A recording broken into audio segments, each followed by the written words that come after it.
ready for the grimiest and grittiest of all podcasts, pro wrestling, music, and entertainment, is the Ewokk and JB Show.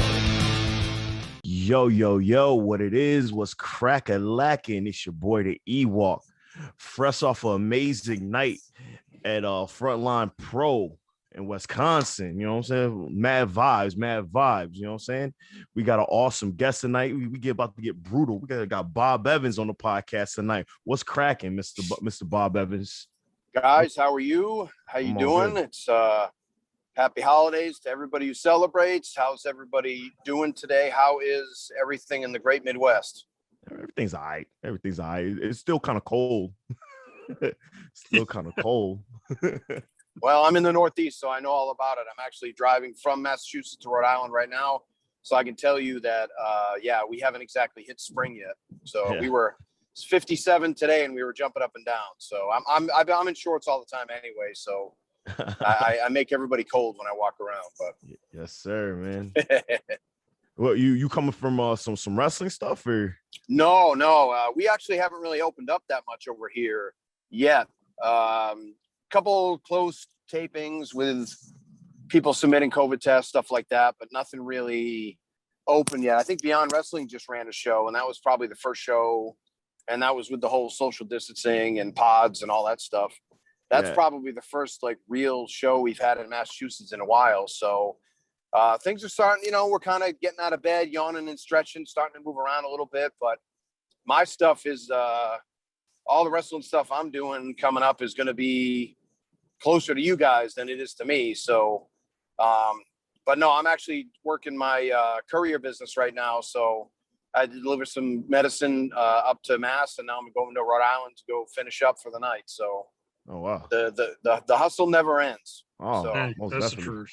Yeah, most definitely. Because so, out here, please, go ahead. My bad.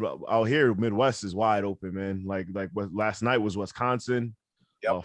Frontline Pro, like Wisconsin. What part of Wisconsin, if you don't mind me asking? I forgot. It's a little bit closer to Green Bay, but all I know is it was Frontline Pro. Rob Van Dam was there. Cool, nice. Yeah. So it was a pretty dope night. Everybody had masks on, so it was a lot better. It was a lot better than what it was when it first started. Sure. Heck yeah, man. I know some places are wide open. I know Florida, Oklahoma, Texas. Those pretty much. It's one of those kind of masks optional thing. I saw my buddy Larry, legendary Larry D from Impact. Okay. Oh yeah. He opened up. He had a show in Kentucky yesterday, and I saw some masks. I saw some not masks. They had a hell of a crowd though. So things are slowly getting back to, I guess, the new normal. Maybe I have a feeling it's going to come back. And then when it comes back, it's going to be big. I think the crowds are going to be fine. I think if everybody takes care of their business, promotes the way they're supposed to promote, puts somebody live and streaming, I think we're going to be fine. Especially people are scared of this, but they shouldn't be. If WWE is really going to shut down house shows like they say they are, that's a great opportunity for us. So we should be looking at that as an opportunity and not look at that as something that's going to turn down the business. So we should be looking at that as we're going to be the only live entertainment. So jump in, and that's why everybody really has to kind of tighten up their promoter skill, wrestling skills, and book and all that stuff, and social media skills and opportunity, guys. Yeah, I know currently right now in my area with Chicagoland, we're the only event in the entire city for the rest of the year.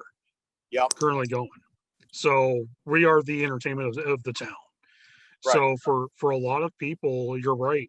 For the promoters, they have to step up their game and really let the world and people around them know, we got these big events coming up. But I also think, Bob, it's up to the promoters too to make sure that they provide a fun show, but also a very safe environment for the fans. Sure. I know with us, we've been trying to do our best to keep fans social distance, but also, make sure they have masks, make sure they have hand sanitizer. We also check everyone's temperature at the door when they come through. So we're trying to do everything the right way. Before the show, we Lysoled the ring, all the chairs. We made sure everything was clean. So I feel like if the world's going to open up, we're still dealing with this COVID stuff. it's one of those, we have to do things by the book to make Yeah. sure that we have a safe show for everyone. Yeah, and I yesterday I actually saw a couple people have their vaccination cards with them.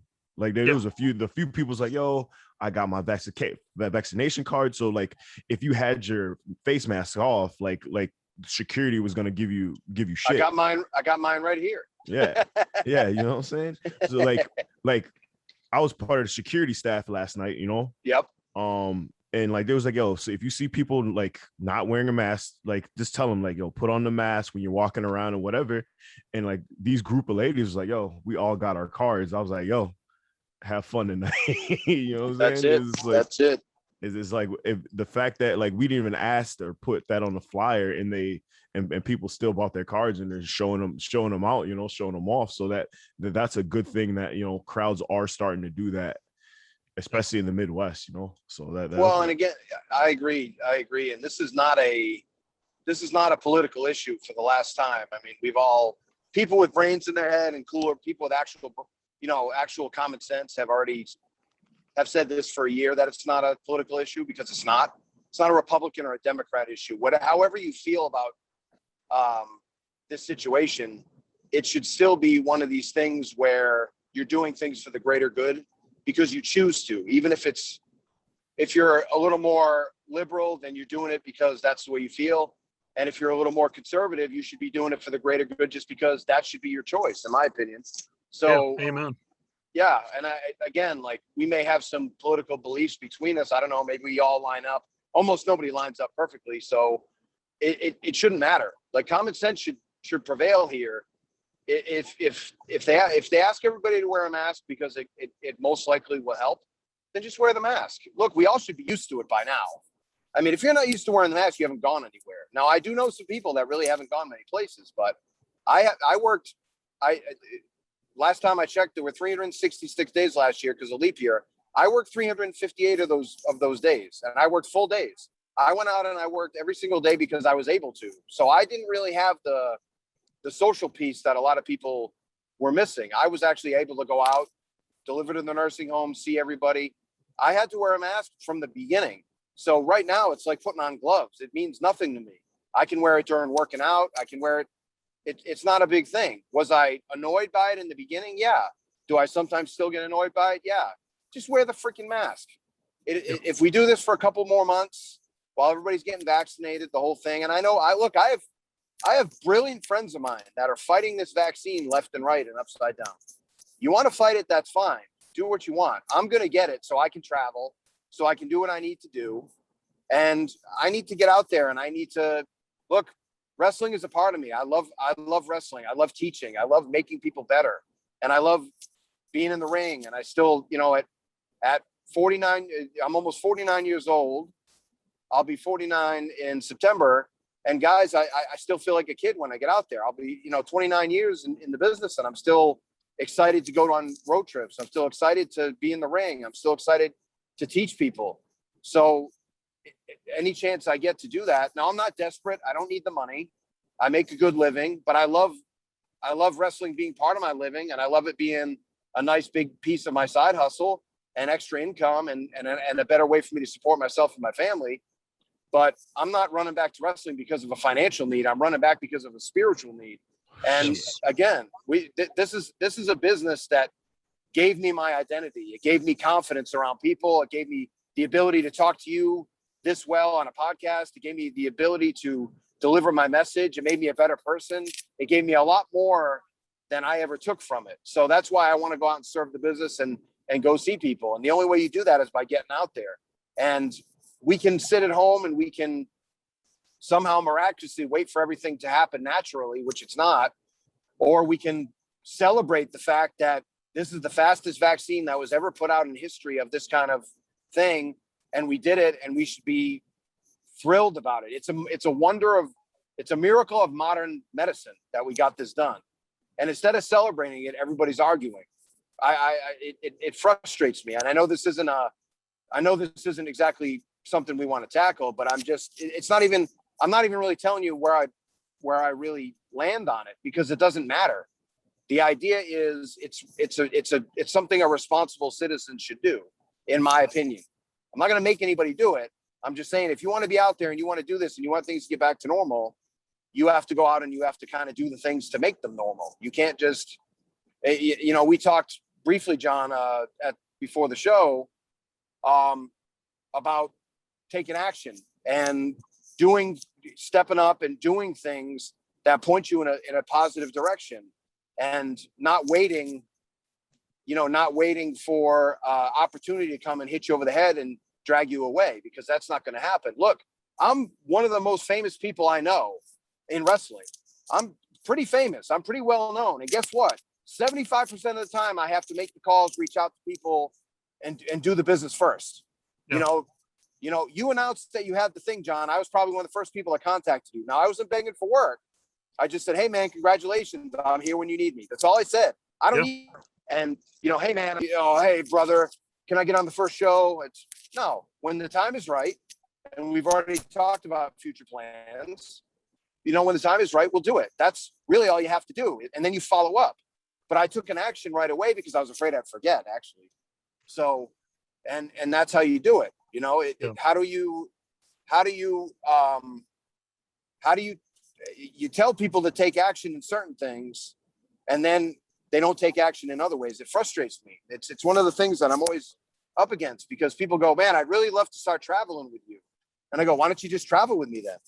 I don't understand. I don't understand that. Like, if I've said, hey, I really want to wrestle in, we talked about Wisconsin. I wanted to wrestle in Wisconsin. The opportunity presented itself. So I went and wrestled in Wisconsin. I don't know why that's so difficult. And I don't know why people say, man, I'd love to start traveling someday. I was like, why can't someday be tomorrow? Why can't someday be this weekend? You have a car. You can buy a plane ticket. Yeah, you might have to put out some money right now, but nobody said you couldn't travel. Man, travel shit. Now. Because travel now for free, so you get paid later. Exactly. All these promotions, man, they need help at these shows, man. Like bring your gear with you. Because I brought my, even though I was doing security at the show, I brought my gear with me just in case. You know what I mean? Yeah. It's like they need people to work the door at these shows. Like, if you feel like your DMs didn't get to these people, just show up at the show and get there when the promoter gets there and ask them. I love you already. I loved you before, and I love you even more now. That's one of the things that somebody sends me a resume. Hey, man, can you look at my resume? I go, you know what? This is the one I want to send to promoters. I said, this is a great idea. I said, to be honest with you, this resume is about the same resume I've seen from everybody. I said, but the best way you can get this seen is if you go to the show, set up the ring, and then hand it to the promoter in person and say, this is my resume. By the way, I had a great time setting up your ring. And by the way, I wrestle too. So if there's any opportunities, please let me know. That's the best way to get your resume seen. That he or she will never forget you then. But if you just send it and go, to whom it may concern, I'd really love to wrestle for your promotion. Great. Do you know about us? Yeah, man. No, I don't know anything. Well, then you don't want to wrestle for me. You should know in my opinion, if you're looking for work, it's the same thing like you're trying to get a job. And I learned this way before the computer guys. When I started interviewing for jobs, computers were kind of new. We barely had an internet system. I had to go to my college and do research on the computer at college. And I researched, it was for the company that runs FYE, Trans World Corporation, the music, CDs and things like that. Yeah. And the guy interviewed me, and he said, well, do you know anything about us? And he was already ready for the next question, because nobody ever knows anything about the company. And I said, yeah, you're Trans World Entertainment. You run Record Town, Tape World. You run all these places. You have about 750 stores. You're in most of the country, but you're mostly focused in the Northeast and Midwest. And he's like, you're the first person in 10 years that's answered that question. I go, yeah, because I want the damn job. And guess what? I got the damn job. So that's how you get the job, by having information. We would have guys, can I swear on here? Oh yeah, go ahead, Bob. Oh, I mean, don't make it easy for me. Oh, this is a swear podcast, dog. This is a swear podcast. Perfect. Yeah, Bob, we don't give a shit, man. You go ahead, you're free. This is the swearing podcast. Okay, no. But I shit you not, guys, right? Talking real with you here. I did probably 50. I went to the first Ring of Honor tryout seminar. I paid my money and I won a spot. Okay. Me and Mike Bennett. I won a spot, right? And then later on, I went to the next two for free and offered to coach for free. Then from the 4th one to about the 20th one, they paid me to coach on it. So I saw a bunch of people get signed. I saw a bunch of people fail. One of the biggest things that would always surprise me is you want to wrestle for Ring of Honor, one of the biggest companies in the world. Our champion is standing next to you and you don't know who our champion is. There were times when Adam Cole was in the room as the world champion and the guy didn't even know who, or girl sometimes didn't even know who he was. And I was like, this guy's one of the most influential people in the, now he's definitely one of the most influential people in the business, but at the time he was too. He's volunteering his time. I was one of the few guys that got paid to coach. The rest of the guys who were contract guys would not get paid extra. They'd volunteer their time to come and coach at the camps. I counted it up one time. We had about $400,000 or $500,000 combined of wrestling salary in one room. And these people were not taking it as seriously as I thought they would. Now, that doesn't mean we're cold-hearted corporate people now, but they wouldn't take advantage of the opportunities in front of them. I struggle, and one of the biggest questions I get is when I'm doing all my coaching is, how do I stand out? You want to stand out, do what this fine man, do what Ewokk just said, go to a show, set up the ring, offer to do security, whatever you need, take stress out of the promoter's life. And we have a promoter right here who will probably agree with me. I'm also a promoter at times. Take stress. Now you can't do anything to get people out of our hair because we don't have any hair, but our metaphorical hair, you can do something. You could pick somebody that we got somebody come in in the airport. We have somebody that broke down. We need to pick up ice and sodas and water from Sam's Club. We need to do this. We need to do that. I've seen people get great bookings because they did that. I know if people did that for me, I'd definitely book them. I'd find a spot. I'd put somebody in a mask and have them wrestle somebody in a mask just to give them an extra match. Or if it was a tag match, I'd put the guy who helped on one side and put somebody under a mask on the other side. And now we're gonna have a big 6-man.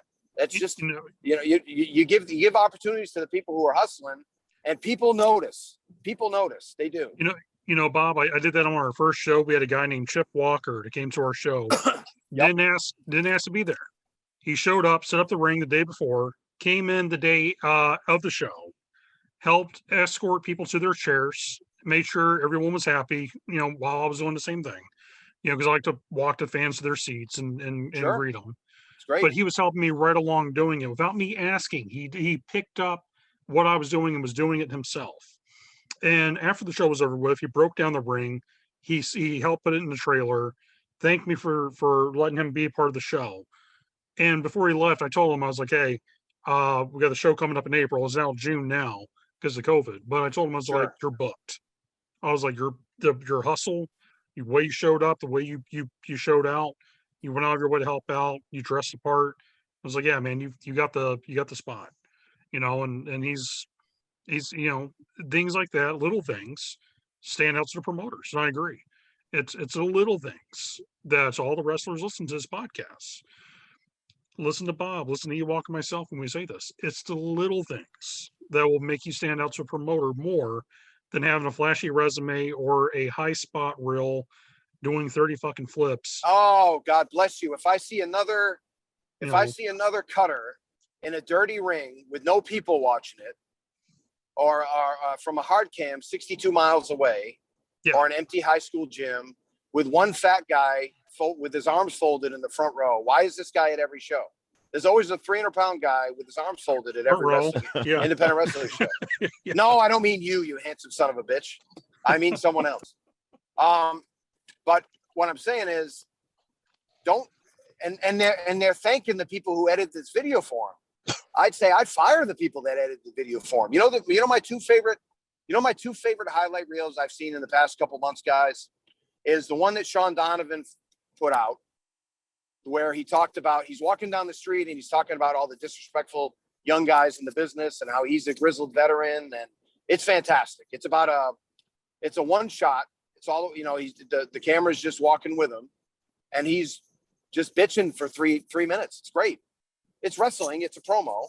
Oh yeah. But I sparked I did not give him the idea. That would be taking way too much credit, but I sparked the idea in his head because I said, hey man, I said, you're a 40-year-old guy. You're going to be an older version of what all these guys are doing now. I said, yeah, you throw a hell of a clothesline, but How many clotheslines do I need to see in your video? Like, that doesn't tell me you can work. It just tells me you practice your clothesline. So that's the first one. And the second one was Richard Holiday, the one he did during Christmas. Watch that one. I think it's called Home for the Holidays. It's watch that one. Those have basically no wrestling in them, and they tell you way more about the guy and the wrestler than any why people put out these highlight videos. It's very good, and they're in bad. Like, why would you want to show yourself in a dirty ring? Why would you want to show yourself? Look, I'm not above wrestling in a dirty ring. I'm not above wrestling at shows with no people at them. Trust me, I did it before some of you guys here are watching or were born. And that's not a brag. I've just been stupider longer than the rest of you. But what I'm saying is, I've done it for no money. Guys, I've been ripped off by promoters, not that often, thank God, but I've wrestled on bad shows. I've had 3 rings break on me. I've had 2 top ropes break when I was getting thrown over the top rope. I've fallen on my head. I've had a ring just collapse in front of me. The boards break, the whole thing crashes. So I've had stuff like that happen. I've had a bunch of crazy stuff happen. So I'm not above it. I'm not elitist. I'm not sticking my nose up at it. But I don't want to see any of that stuff in your video. Show me a video that shows you. And every time they say, well, what do you mean? I said, have you ever watched The Voice or America's Got Talent?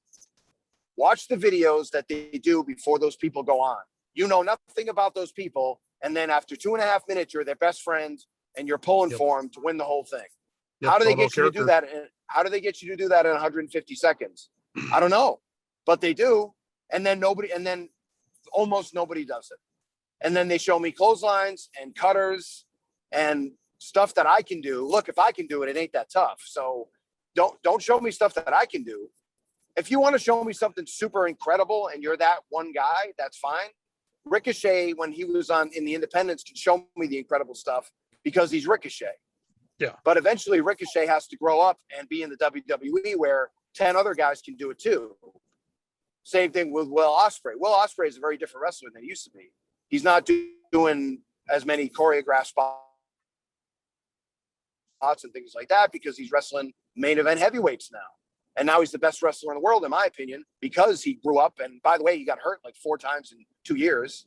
So, and guys, this is also an out of touch married father of 2 at 48 telling you that you can do anything you want. I'll let you do any moves you want, but those moves better be at the right time and in the right flow of the match. And look, I love a cool move when you nail it to win the belt, when you nail it to put away the heel, when the guy turns around and then you nail him with something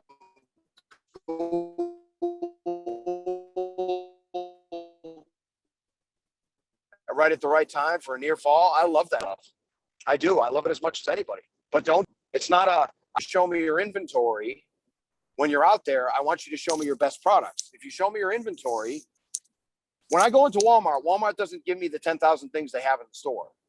If I ask where the toothbrushes are, I don't need to hear about, man, we have lawnmowers too, And by the way, we have food products and we have gum and we have razors. Well, razors are close to toothbrushes. No, I'm not done yet.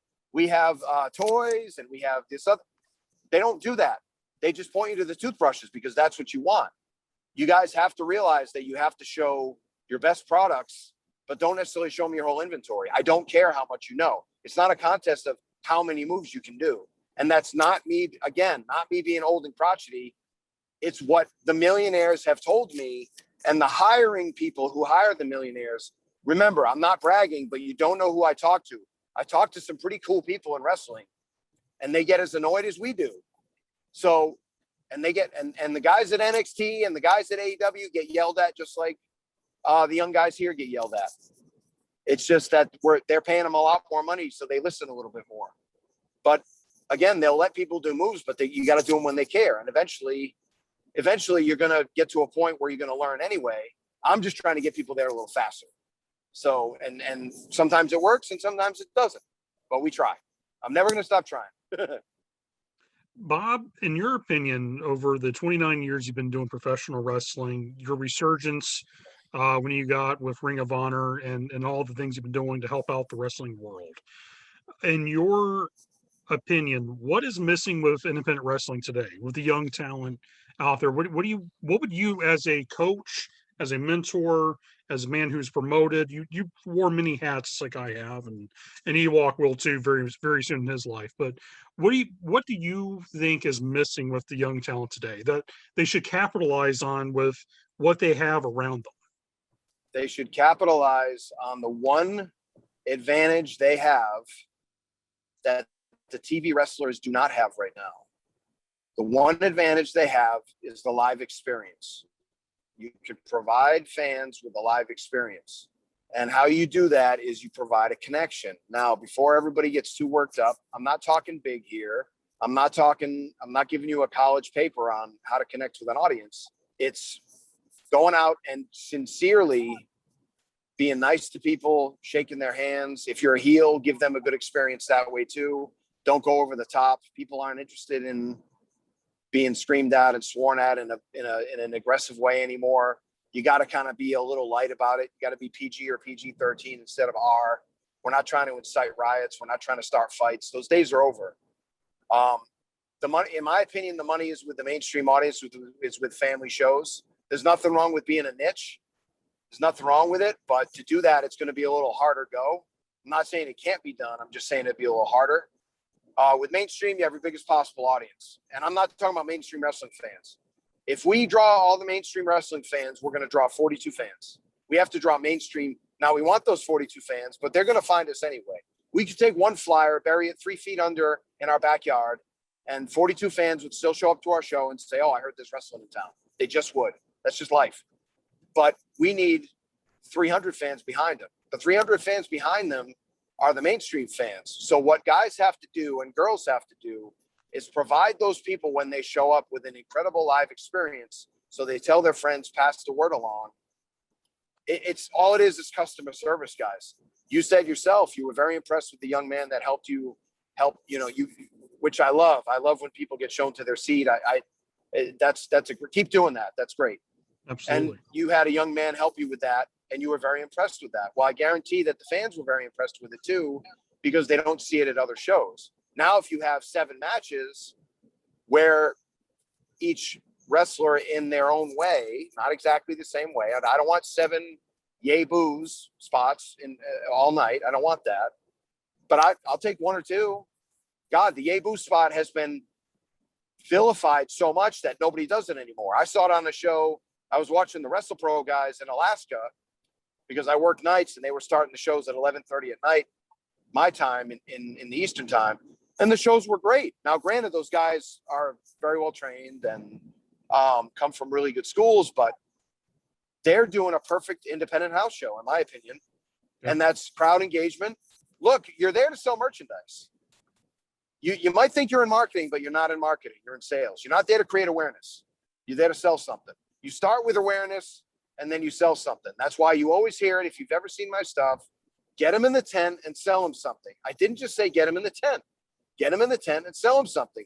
The ticket is the beginning of what you charge them. Now, that doesn't mean we rip them off. I'm talking about fucking knocking it out of the park.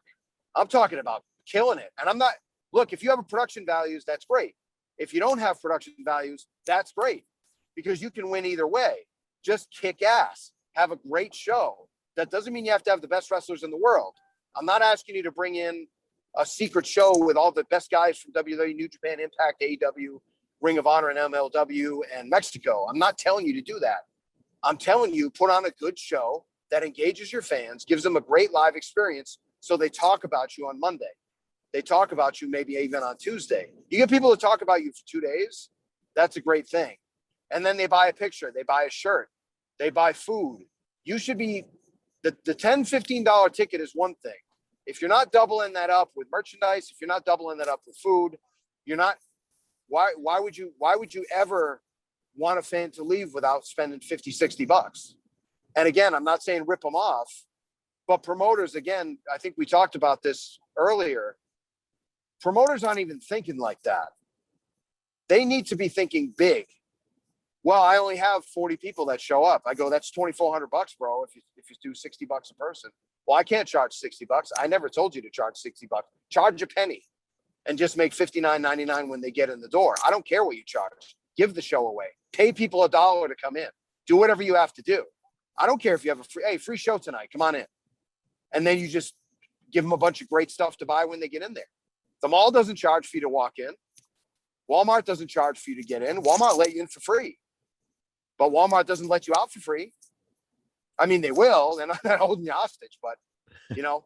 But what I'm saying is people think, oh, Bob's the guy that, oh, rah, rah, rah, positivity and drive all over the place for free. I'm going, no, man, I'm Netflix. I want to be Netflix, right? Ewokk is trying to be Netflix and Hulu and Disney Plus all rolled together. He walks in and he goes, I'm going to give you 30 days for free.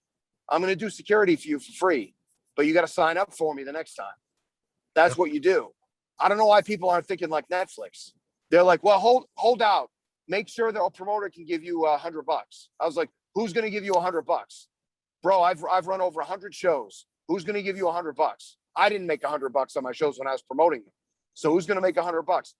I'll hold them by the hand and I'll walk and I'll say, you see that building that holds 187 people at capacity? Well, you tell me where the economy is, where I'm going to pay everybody $100. This isn't the Make-A-Wish Foundation. This isn't charity where we just give money away. You got to earn. You want $100 from me? You sell 50 tickets, I'll give you a $2 commission on each ticket you sell. You sell 20 tickets, I'll give you a $5 commission. Then you make 100. Do it that way. Bring something to the show, or share it. If you share this 400 times in a month, this show, and prove it to me, I'll give you $100. Because if they share it 400 times, they're going to have incredible awareness of the show. But see, they just want the $100. They just want to be acknowledged that they're the $100 wrestler. They don't want to do the things that make you a $100 wrestler.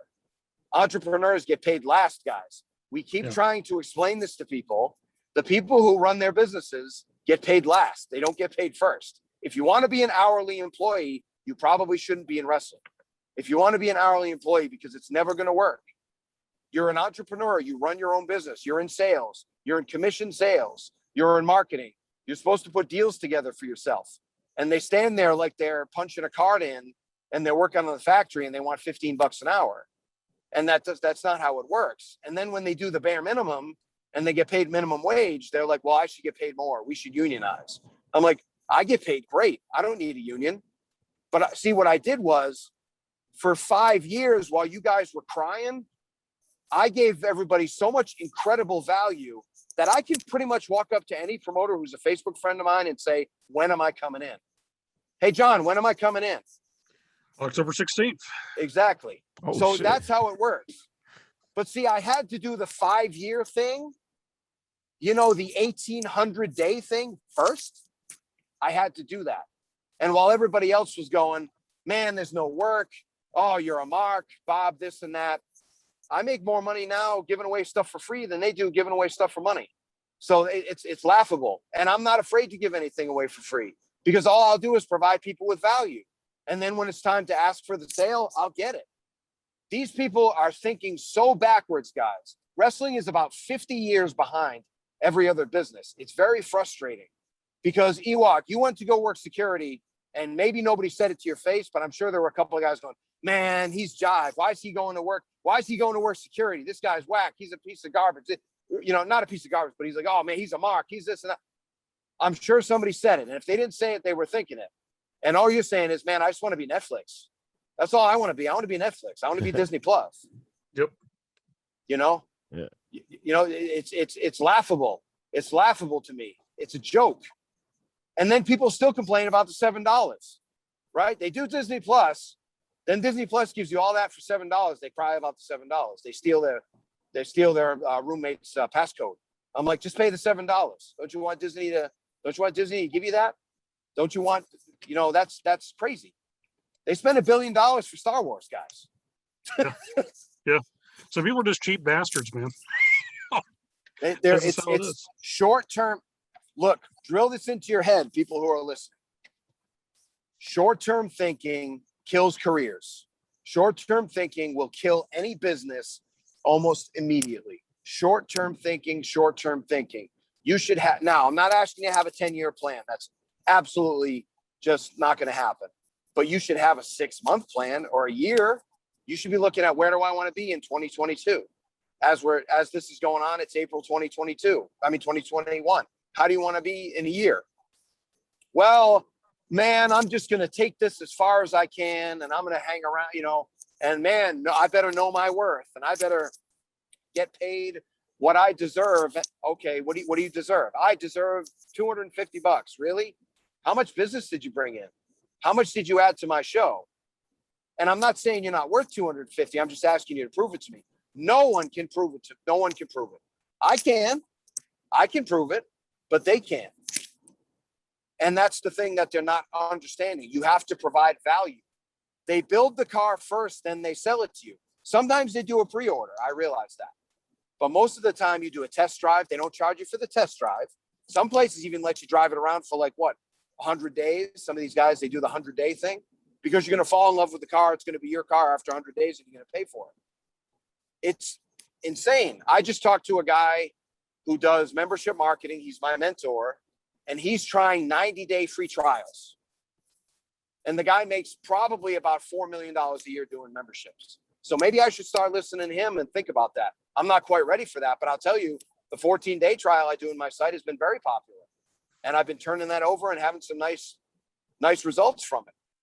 Again, if you're afraid, if you're selling trash, if you're selling garbage, if you're a bad wrestler, then you shouldn't be giving away stuff for free. You should be stealing the promoter's money and getting away with as much as you can.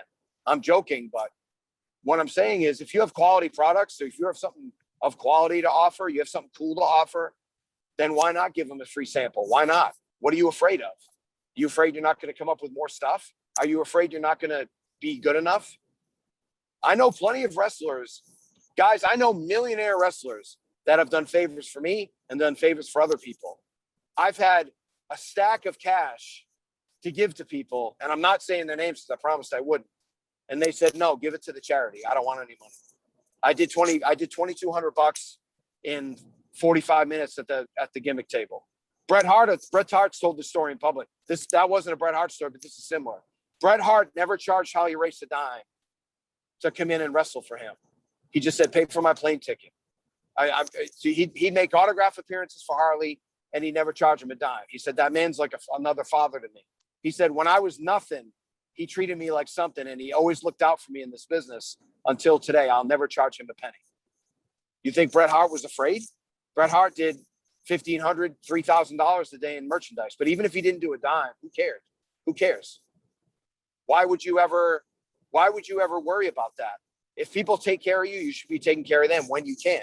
Now, I understand we can't just be giving away paydays. I'm not telling you to do that. I'm telling you, don't be afraid to do a free little sample of yourself. If it takes driving and doing security to get a booking later, and then you take a booking and they just can pay you gas money, take advantage of that. My God, guys, the examples are everywhere. Larry the Cable Guy got called at the last minute by Jeff Foxworthy.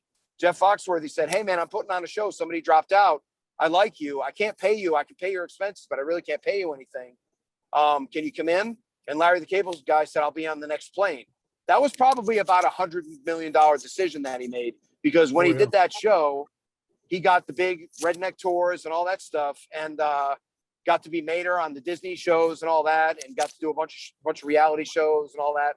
Pretty smart decision to quote unquote work for free and be a mark. And why are you doing that? Jeff Foxworthy has plenty of money. He can pay you. Yeah, but he said he couldn't. He's not a liar. I got to take the man at his word. And then he just did a kick-ass show. And, and by the way, Larry the Cable Guy was a comedian for 8 years before he ever made any money. So enough with this. Enough. The thing about Larry too was Larry did a different character than what he was before. Yep. And he learned that, hey, this character gets over. Larry the Cable Guy, just like in pro wrestling, is all character work, and people bought into the character. And he is. He'll interview you. He'll tell you. He's like, "Do you want to interview me as Larry the Cable Guy or Dan?" And then he'll be. And then if he's Dan, he just has a much more. He's just a nice Midwestern boy. He's not Southern at all. I think he's from Iowa or Indiana or another I state. I don't know, but Idaho. I don't know. But he's just a nice boy from the Midwest, man. So, and he'll tell you the process, but the process is it's not magical. Again, man, I posted today, no magic. There's no magic button. There's no shortcut. There's nothing. I'm sorry. It's just going to be, again, no shortcuts. I'm afraid there's no shortcuts. Just keep doing the work. Focus on the process, not the outcome. Don't be outcome focused. Because what happens if you fail? You're going to cry about it. Be a scientist. Be a scientist. That didn't work. Let's try something else. Now, that doesn't mean you just run to and fro and your life is an ADHD adventure, even though most of us are ADHD to some degree in the entertainment facility that we live in this wrestling deal there. But we also have to realize that life is just full of experimentation. You may have gotten lucky like I did and married the first girl you were serious about. I was very fortunate, but then I was a moron and walked away from that woman. I cheated on her. I walked away from her and married another lady who was not right for me. And then I walked back 7 years later on my hands and knees and I remarried that same woman. And lovely Shannon, my lovely bride, we're almost 17 years married and have 2 beautiful kids. But you know what? I should have never walked away. So that was an example of terrible experimentation right there. But I mean, dating, going to shows, wrestling, life, figuring out jobs, oh, I went to this job and it was terrible for me. Okay, so you're going to go home and never get another job? Go get another job that works better for you. I'm fascinated by people who think that they're supposed to make the right decision right away. I had a young man the other day and he posted, "Oh, Bob had a real conversation with me." I don't really know any other way. If I have a fake conversation with you, I'm not doing you any good. So this guy talked to me for an hour and he complained to me about everything that's going on and nobody likes me, and not nobody likes me, but nobody's jumping on my social media. Nobody's following me. Everyone's against me. I said, "How long have you really been taking the social media thing seriously?" "Oh, like 6 weeks."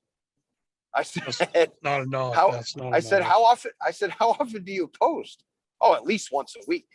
Yeah, that's what you I said, "Dude," I said, "I do." "Yeah, exactly." I said, "Son, that's where you done fucked up." And I said, "I post 10 times a day, minimum. A day." And he's like, "Oh." And I said, "Yeah. So when you're posting once, I post 70 times as much. And I'm an old man who isn't tall, dark, and handsome like you, and jacked, and has a whole future in front of him." And he's like, "Well, I want to go to the WWE." I said, "You're posting once a week and you want to go to the WWE?" I said, "Oh, okay." "Do you think that you're good enough right now? Because my guess is you're probably not." And I'm not insulting anyone. I'm not attacking anyone. But you're probably not good enough at something, or they would find you. I've rarely found anyone who has all the pieces who hasn't gotten signed. You might have most of the pieces. Now, it might be a legal piece that you're missing. Hey, we can't, you got some legal stuff behind you and we can't rise above it. We can't sign you right now.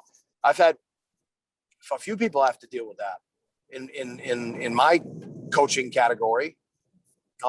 People I mentor, and people have had some domestic stuff and people have had some DWI stuff and health things. And, I've had people, "Hey, your back's so screwed up, you're a liability."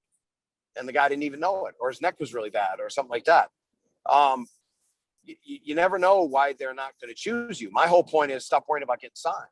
Why are you worrying about getting signed anyway? Are you signed? No. Then why are you worried about it? Well, if you don't get signed by when? I've never been signed. I make more money than you. I was with Ring of Honor for 8 years. Every year I was going to get let go. Every year I was going to get fired. The speculator, they don't need Bob anymore. Maria's here. They don't need him to manage Mike anymore. And I just kept showing up. And I just kept showing up. And believe it or not, I probably wrestled an average of 1 or 2 times a year for Ring of Honor and made about 5 or 6 TV appearances a year at the most. But what I did was I made the most of it and I social media'd the heck out of it and I made it into a bigger deal. So it made it look like I was almost a regular. You have to build up the things that you do. Plus, I leveraged Ring of Honor and met so many people on the road that I just started traveling on my own. So the last 3 years I was Ring of Honor guys, there was a pay cut for me and they were paying me pretty good. I'm not bragging by any means. What I'm saying is I leveraged Ring of Honor to step off into something else. You can leverage anything around you. "Oh, I'm a local guy. They're only paying me $10. Everybody disrespects me." Okay, go somewhere else. You know why you go somewhere else? First of all, you can charge more money. Second of all, we can figure out if it's your fault or the local people's fault. My guess is it's probably both. So if you're being an asshole in your local area and then you're an asshole somewhere else, well, we know it's probably you being the asshole. So we can have some social proof there. So it's a good social experiment. Again, talking back to experimentation. I tell people to keep experimenting, keep doing things. Oh, I'm not making any money on the road. Well, what'd you do? Well, I went by myself, and then I stopped everywhere and got sodas and sandwiches, and I stopped at Burger King, and I got this, and I lost $200. I go, well, what happens if you packed your own food? First of all, you'd be eating better, because that Yes. Burger King and McDonald's, and I'm not knocking those. They're good for what they are, but they're not going to make it like you're going to make it at home. And you should be eating better anyway. Less salt, less, sugar and all that stuff. We want to get that stuff out. Just bring water. Well, man, I need my Monster drinks and all this. I said, dude, I just cut out all that stuff, man. I was having so many stomach issues and a lot of, problems, and it wasn't really helping me anymore. You know what I do now? If I need a little caffeine boost, I take a caffeine pill. Caffeine pill is a quarter. It's 25 cents. Take it with some water, and there you go. And it's harmless. It's about the amount of caffeine you get in a medium cup of coffee, and it's not going to hurt you. There's no other chemicals in it. Doesn't have all these weird sweeteners and weird like colorings in it and all this stuff. And by the way, it ain't $2.50 every time you go grab one. And you don't need to eat a bunch of snacks. You don't need to if you want snacks, then get a jar of cashews and bring some cashews with you, or, eat better. Just eat better. That'll cut a bunch of money out. Travel with other people. And I know, John, we were supposed to tackle a little bit of this. You guys said you would tackle this on another episode about traveling on the road. Travel with other people. You travel. I think the ideal number is 3, but I'll have 4 in a car. I got no problem with that. But you travel with 2 people, 3 people, 4 people, assuming you guys are all making the same amount of money. You get to 4 people, you're pretty much driving for free. You're pretty much traveling for free. You might pay $50 all weekend. And by the way, that's staying in a nice hotel. I don't tell people to stay in garbage hotels. I tell them to stay in nice hotels, at least a 3-star hotel or more. To pay the extra $20 divided among 3 or 4 people is $5 a day. You get a bed that takes care of you, doesn't hurt your back. You get a breakfast in the morning, which more than pays for the extra $5 you paid for in there. And you get a gym. You don't have to go to stop at Planet Fitness or stop at another gym and beg to get in or pay a daily or anything like that. There's a lot of advantage. You might get a pool, go for a swim when you get back, maybe even a hot tub. Pay the money. Do your research. You should be able to beat that price up on a 3-star hotel on Priceline or Kayak or any of these. Agoda is really good. AGODA, that's a good app. You should be able to beat that price up to get it to about $80. You know what I used to do, Bob? You know what I used to do? You know what I used to do when I was on the road a lot, when I used to wrestle? I actually used to have a travel agent's license. So when I would go on the road, I already had all my discounts more than what you get from a regular site. So if I was going to go somewhere, I can get a rental car for like $20. I can get a hotel for next to nothing. I think if a lot of guys do invest into like little like side jobs like that while they're traveling on the road, they could also save a lot more money and also save the promoter some money on that too. That's a great. Now, is it just getting a number? Is it just getting some sort of a certification, or is it? That's interesting to me. That's new. There are some certifications to go to. There are some companies that if you just pay like a monthly fee to be like an agent for their travel company, they cover all your stuff for you. So there's different ways of doing it, but that's why I used to do. So that's interesting. Anytime, you and I will talk more about that. That's absolutely, because that's really cool. Because to me, it helped out with the guys traveling, but also when I was promoting in Kentucky, I would get people's like flights and hotels for next to nothing for them to come and work. So sure. So well, assuming that let's still build up the reaction that we still have to pay about retail or maybe discount retail. That's fine. I love your idea, but not everybody's going to have that kind of get up and go. I'll do that tomorrow, but not everybody's going to do that. So, but again, if it's just shopping a Travelocity site or shopping again one of those other sites, you should be able to rent a car. You should, even with the cars being a little higher now, because they're trying to recoup some of that money they lost all year. But you should be able to do it for a very reasonable price, especially if there's 3 or 4 of you.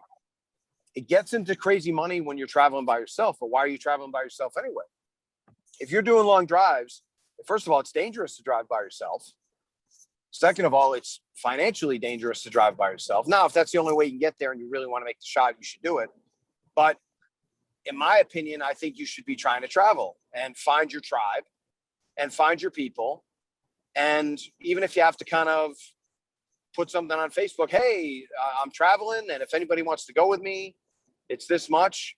And John, I know you had a couple of comments from before about, you said somebody, a young wrestler had gone about it possibly the wrong way, or didn't really. So tell me that story a little bit without naming names, obviously. This is more of an Ewokk thing because it was a show that him and Quinn. Ewokk, was it you? Was it you, Ewokk? Did you do this? No, I didn't do it. I didn't do that. All right. So, no, so basically, I started recently getting shows in Tennessee, wrestling out there. Nice. And like, you know, like a lot of people see that, a lot of like hungry wrestlers see that. But this dude hit me up and he was like, hey, do you have any room in the car for me to go to Tennessee with you? I was like, I'm not sure, because I'm not the one that's driving. You know what I mean? Somebody else is driving. He might have a group of people that he wants to bring with him also. Sure. Not knowing that he didn't know this person. You know what I mean? Not knowing that they were friends. And like, he adds my friend, and immediately after he adds him, he gives him the whole spiel, like, I'm friends with the Ewokk and whatever. Like, I've never like really like hung out with this kid. So like, one, he's not like my friend or my homie. And two, like, you don't know this guy, you know what I mean? Like, you kind of, he was vastly overstating your relationship. Yeah. like we're homies. Like I've only my seen best friend in the whole wide world. Yeah. I've only seen Buddy twice, you know what I mean? Right. So Sure. I got like I'm very loyal to like my friendship, you know what I mean? It is like, so I kind of just felt like it was a kind of a spit in the face. Like, yeah, I'm homies with Dez. You know, you think I could go with you guys to Tennessee to get this booking and whatever. Is like, yo, like, personally, I'll be like, yo, hit the promoter first and see what reaction you get. You know what I mean? Is like, you know, Chicago people are coming down there. It's like, yo, I know there's some Chicago people on your roster. You know, is it possible, you know, if I could probably get something, work security, be a ref, be a, you know, something. And he just went straight to us, you know what I mean? But like, if I was driving, I would have took him, you know. But yeah. So it was clunky. Yeah. Yeah. Well, I would recommend, you know, first of all, he should have been asking permission if you could use your name. Remember, there's nothing wrong with, look, I'm a big fan of asking for references. I think people should be asking for references. I don't think people ask enough for that kind of stuff, but they need to make sure they get permission for those referrals, because what's going to happen is this guy's going to check. Hey, Des, do you know this guy? Be like, yeah, I know him from a couple of conversations, and I shook his hand once. That was it. So you're not best friends? No, we're not best friends. So you gotta kind of vet that. And then, plus another thing I do, because you said, I guess, John, you might have mentioned that the guy really didn't offer to pay, or maybe it was another circumstance like that. Yeah, from what Des told me, this guy didn't offer to pay. He didn't offer chipping on gas, didn't offer to buy coffee for the driver. Nah, he just saying none of that stuff. He just like, just hungry for that young booking. You know what I'm saying? Ain't nothing wrong being hungry for the booking, but it's just like, there's different ways to go about certain things. And it's like, I've played professional lacrosse. I've played I've been around the world with wrestling. It's like, there's different ways to ask for certain things. And I was kind of, you know, I kind of got mad about it a little bit, you know. Well, I mean, I hopefully we can, that maybe that young man's watching right now, and I'll just give advice in general, because I really hope that if anybody has made that mistake, and I've certainly put my foot in my mouth so many times, I should be chewing shoe leather, but it's you got to remember that when you're inviting, you know, you're kind of coming to them for that. So, hey man, if you need somebody in the car, I'd love to be a part of it. I'll be happy to pay gas money, whatever you need, hotel money, whatever it is. And you have to be prepared to pay. It's still going to be cheaper for you to ride along and share the drive than it'll ever be for you to go by yourself. And it's going to be an all expenses paid thing. You know, why wouldn't you volunteer money? Plus, I knocked that out of the park right away anyway, because what I do is I add up all the transfers and you pay me ahead of time. So now we're not fumbling over, oh, I'll get gas this time, you get gas next time. It's something that I really learned not the hard way, but it just became kind of confusing. I pretty much always had good people riding with me, but it was always confusing over, like, I sometimes I feel like maybe I charged the guys too much. I didn't charge them enough. So this way you go, hey, the trans is for the weekend is $400 for everything. So everybody chip in $100. There's 4 of us, and they PayPal me $100. And now I don't have to put on my credit card. I can pay debit card for everything. And they don't have to worry about pulling their money out of pocket.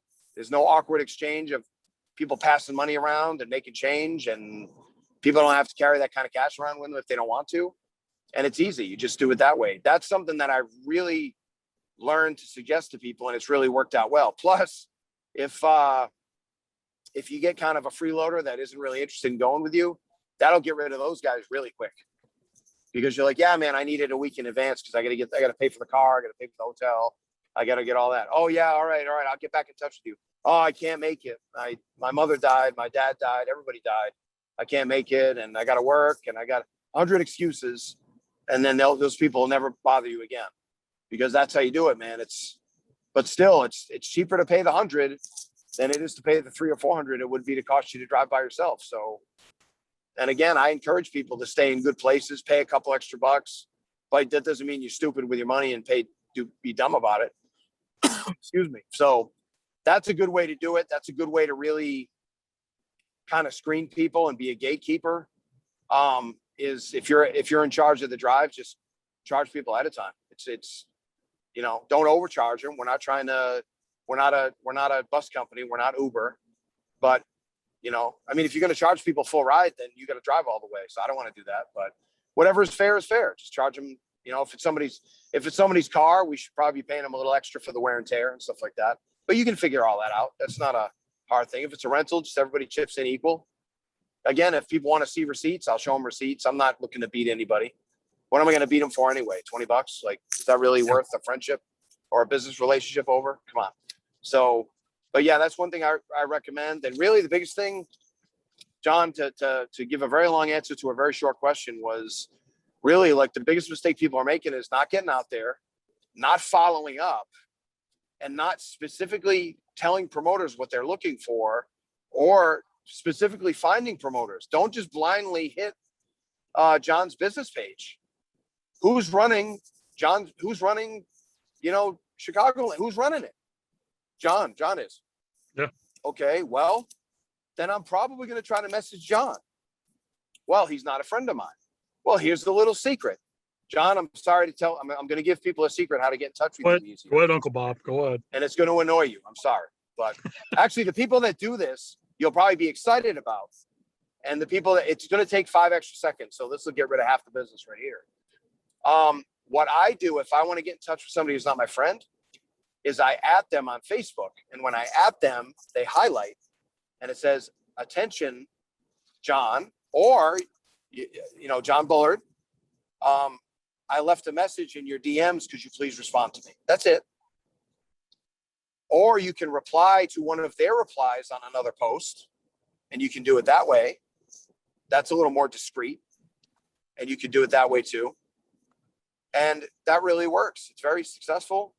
My opinion would be try to get as many referrals as you can. If John knows a promoter and I know John's worked for him in the past and I haven't, hey, John, who should I talk to? Is this still the guy who runs it? Yeah, it's still the guy. It's still Mike. Yeah. Okay. Well, Mike runs it. Okay. Hey, Mike, is it okay? Hey, John, is it okay to use your name? Oh, of course. John Bullard sent me. He said, you're a great guy. I'd love to work for you. I noticed you have Mr. X, Mr. Y, and Mr. Z working for you too. I work with those guys too. I love those guys. I'd love to be a part of what you're doing. That's it. I didn't send a resume. Send a note. Send a note with kindness. Send a note of service. I'd love to come in and put your guys over. I'd love to do a seminar that will be financially responsible for both of us. That will be mutually beneficial for everybody. And the thing is, Bob, one thing I love about guys like yourself, J-Rock, who worked with Ring of Honor, sure, and a few other veterans who do this, they're always about leaving the promotion in a better place when they leave. It's always about, give me the young kid, let me put them over, let me get them prepared for I'm back, all right. baby. Sorry about that. I You're hit fine, the Bob. wrong button. I was trying to hang up on somebody because they were bothering me. But yeah, it's Please, you're always talking about J-Rock and leaving the business better than how we found it, right? yeah, Sure. it's always about leaving the business better in a better place. And you know, think that I'll put this out there as a promoter to guys who've been hitting me up. You know, with Chicagoland, we're a studio wrestling company. You know, we do bring back the old school way of doing shows. I look for characters. I look for something that's different, something that's not always constantly, all right, what's your gimmick, kid? Oh, well, I wear black gear and I do flips. Okay, what about you? Well, I also wear black gear and do flips. I want bigger than life characters. I want people that when the show is over with, the fans remembered the characters more than anything else. And it makes them want to come back to see the show again. To me, that's what grabs my attention.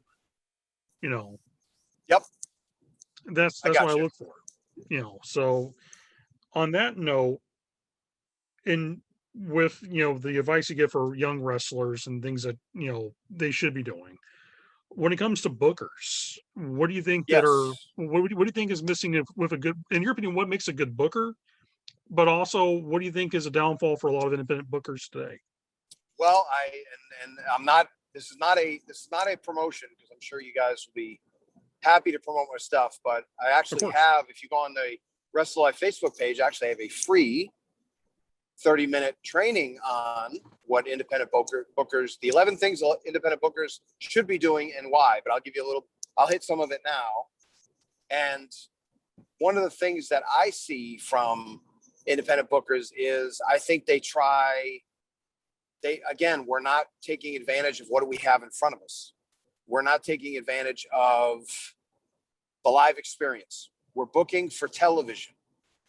Independent bookers with people who have never been on television before should not be booking for television.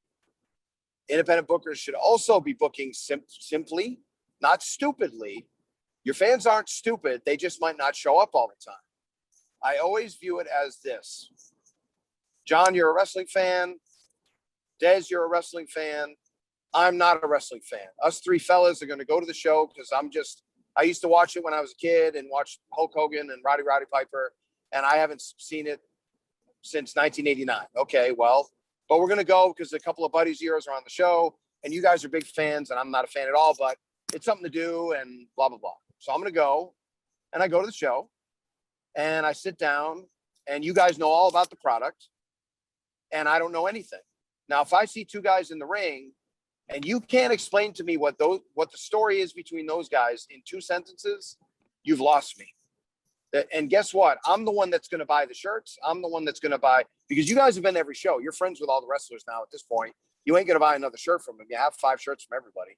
So I'm the one that's going to be buying shirts. I'm the one that's going to be bringing my wife and kids next time if I'm having a great time.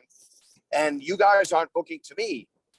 Stop. And you know what? This is something that Daryl Arnold is a very good friend of mine. He just retired. He's the only sports announcer who did all 5 professional play-by-play for all 5 professional sports in Boston. And he does the pre and post game for the Bruins.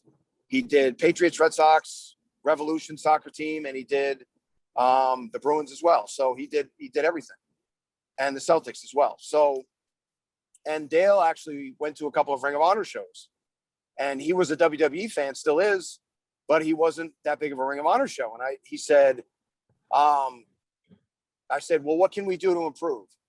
He said, you guys are awesome. He said, you guys are absolutely incredible. He said, you guys did some stuff I've never seen before. He said, but I don't know. I watched your TV show, and Kevin, he's talking about Kevin Kelly. He goes, Kevin is talking to me like I already know everything that's going on. Kevin has to explain to me what's going on as well. A couple sentences that kind of explain where we are in the story would really help me. And it was, Kevin Kelly's been announcing for 30 years, guys. He said it was some of the best advice he's ever been getting. But see, Dale Arnold has been announcing for 40. So that's the thing. So we have to look at keeping it simple, and keeping it simple doesn't mean terrible storylines and lazy storylines, because I see a lot of lazy storylines out there too.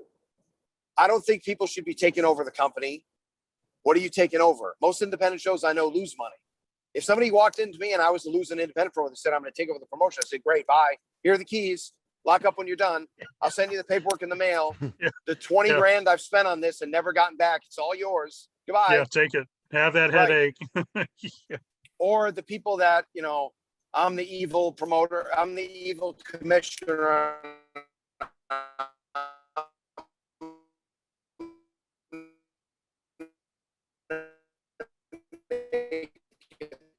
On the baby face. Well, first of all, that are threads that really don't, like you said, I think, John, earlier, you said they're trying to rip off WWE and all this stuff. I don't think you need to do that. I think you need to do something that provides a good live experience. It doesn't mean that every day is a new day. It shouldn't be a baseball game where, but it kind of should be the baseball game in a way because it's the season, right? And whoever's trying to get to the playoffs. But we can have, and the examples I give in the class, I think, are we sit down and you guys tell me the story. You go, this guy doesn't like this guy because this guy's manager hit the guy with a foreign object last time, so he's pissed. This guy's wrestling for the belt because he won the number one contender. And these two tag teams have had a feud over the belt for the last 6 months. That's pretty much it. Now you can have more stuff to it. It can be a little bit more nuanced, but that's really all I want to see. And also we need to have a budget and stick to it.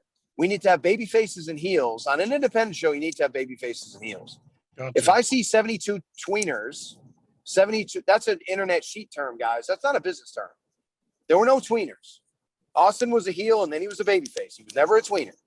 Piper was a heel and then he was the baby face. He was never a tweener. Now, he might have been a reluctant baby face. The reluctant hero is a story as old as time.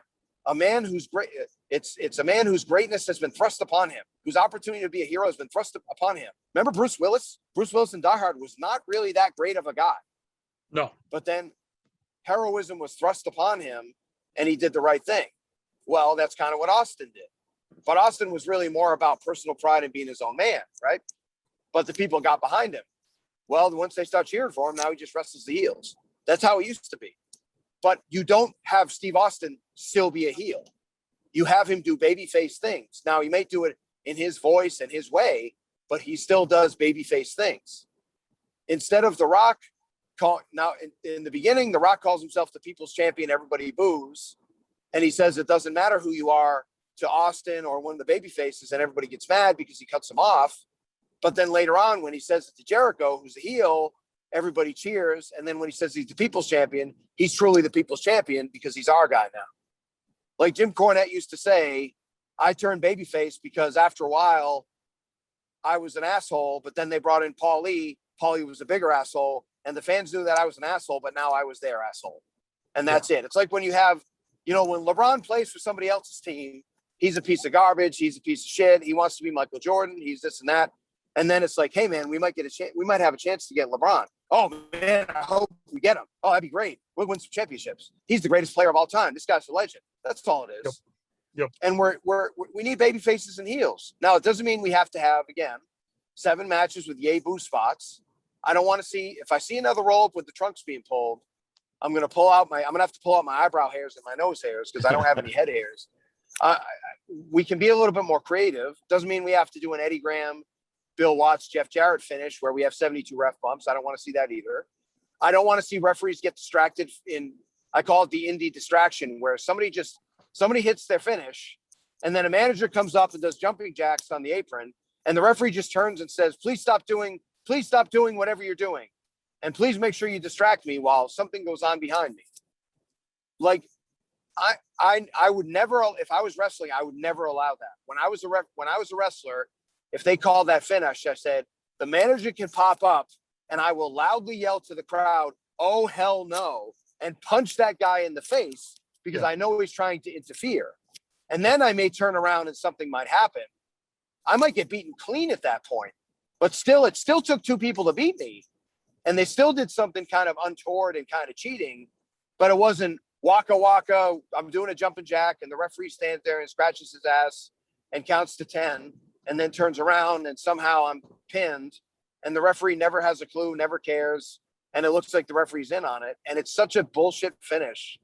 I'm waiting, and John, maybe you can do this. I'm waiting for the referee to turn around and see the interference and disqualify the person and do that 4 shows in a row. And then finally that 5th show, now it's a hot finish again. Yeah. So I'd love to see that. Let's do that. Let's catch people. You have to know the rules before you can break them. And I'm not one of these guys that doesn't want heels. Heels shouldn't cheat. Heels should cheat. They should.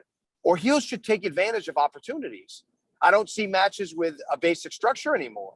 Remember, guys, in a match with an over babyface and an over heel, usually the story is that the heel just fucks everything up and it's not his night for the first, because he's finally met his match.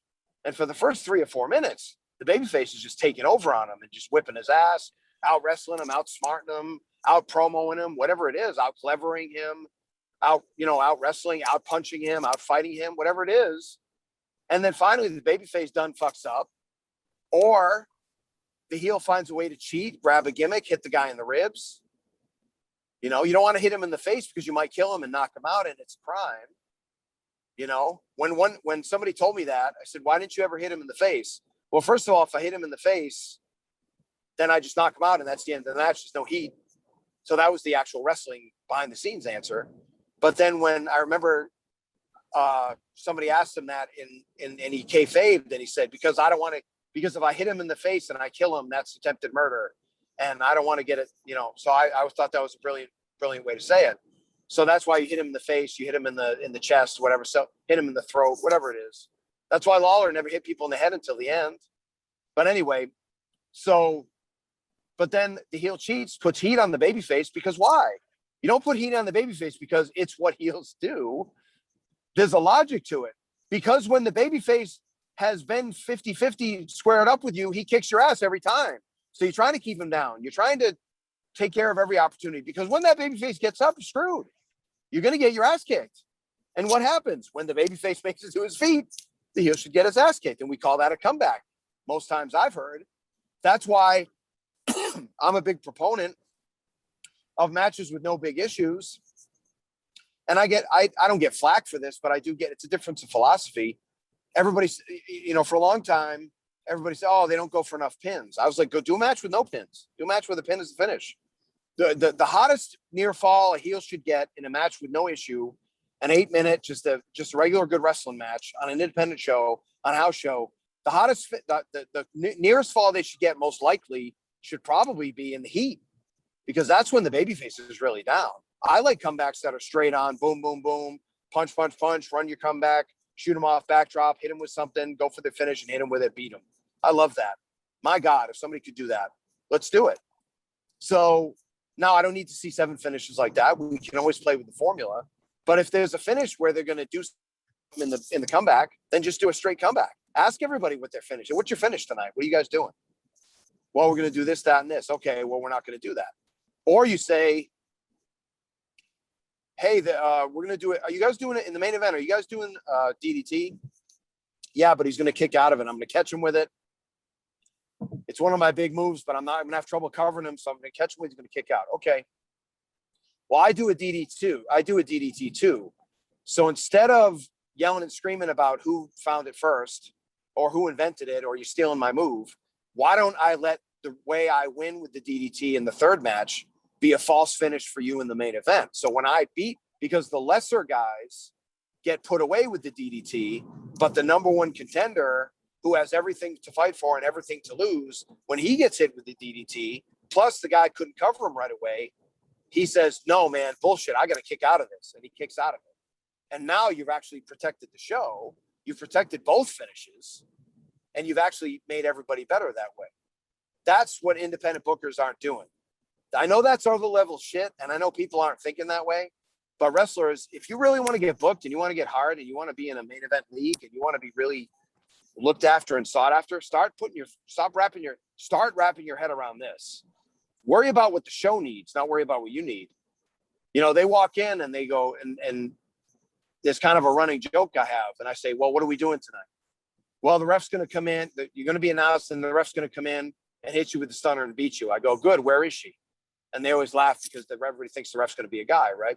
But the idea is you should be good enough to lose in 60 seconds or win in 60 minutes. You should be good enough. You should be good. Who cares? Who cares? I've seen guys work the crowd for 10 minutes, get in the ring, the bell rings, they get rolled up. They get the biggest pop of the night. It's like Hogan winning the belt. Loudest thing I've ever heard on an independent show. I did a 3-minute match with Jake the Snake Roberts where he was not at his best. This is way before the resurrection.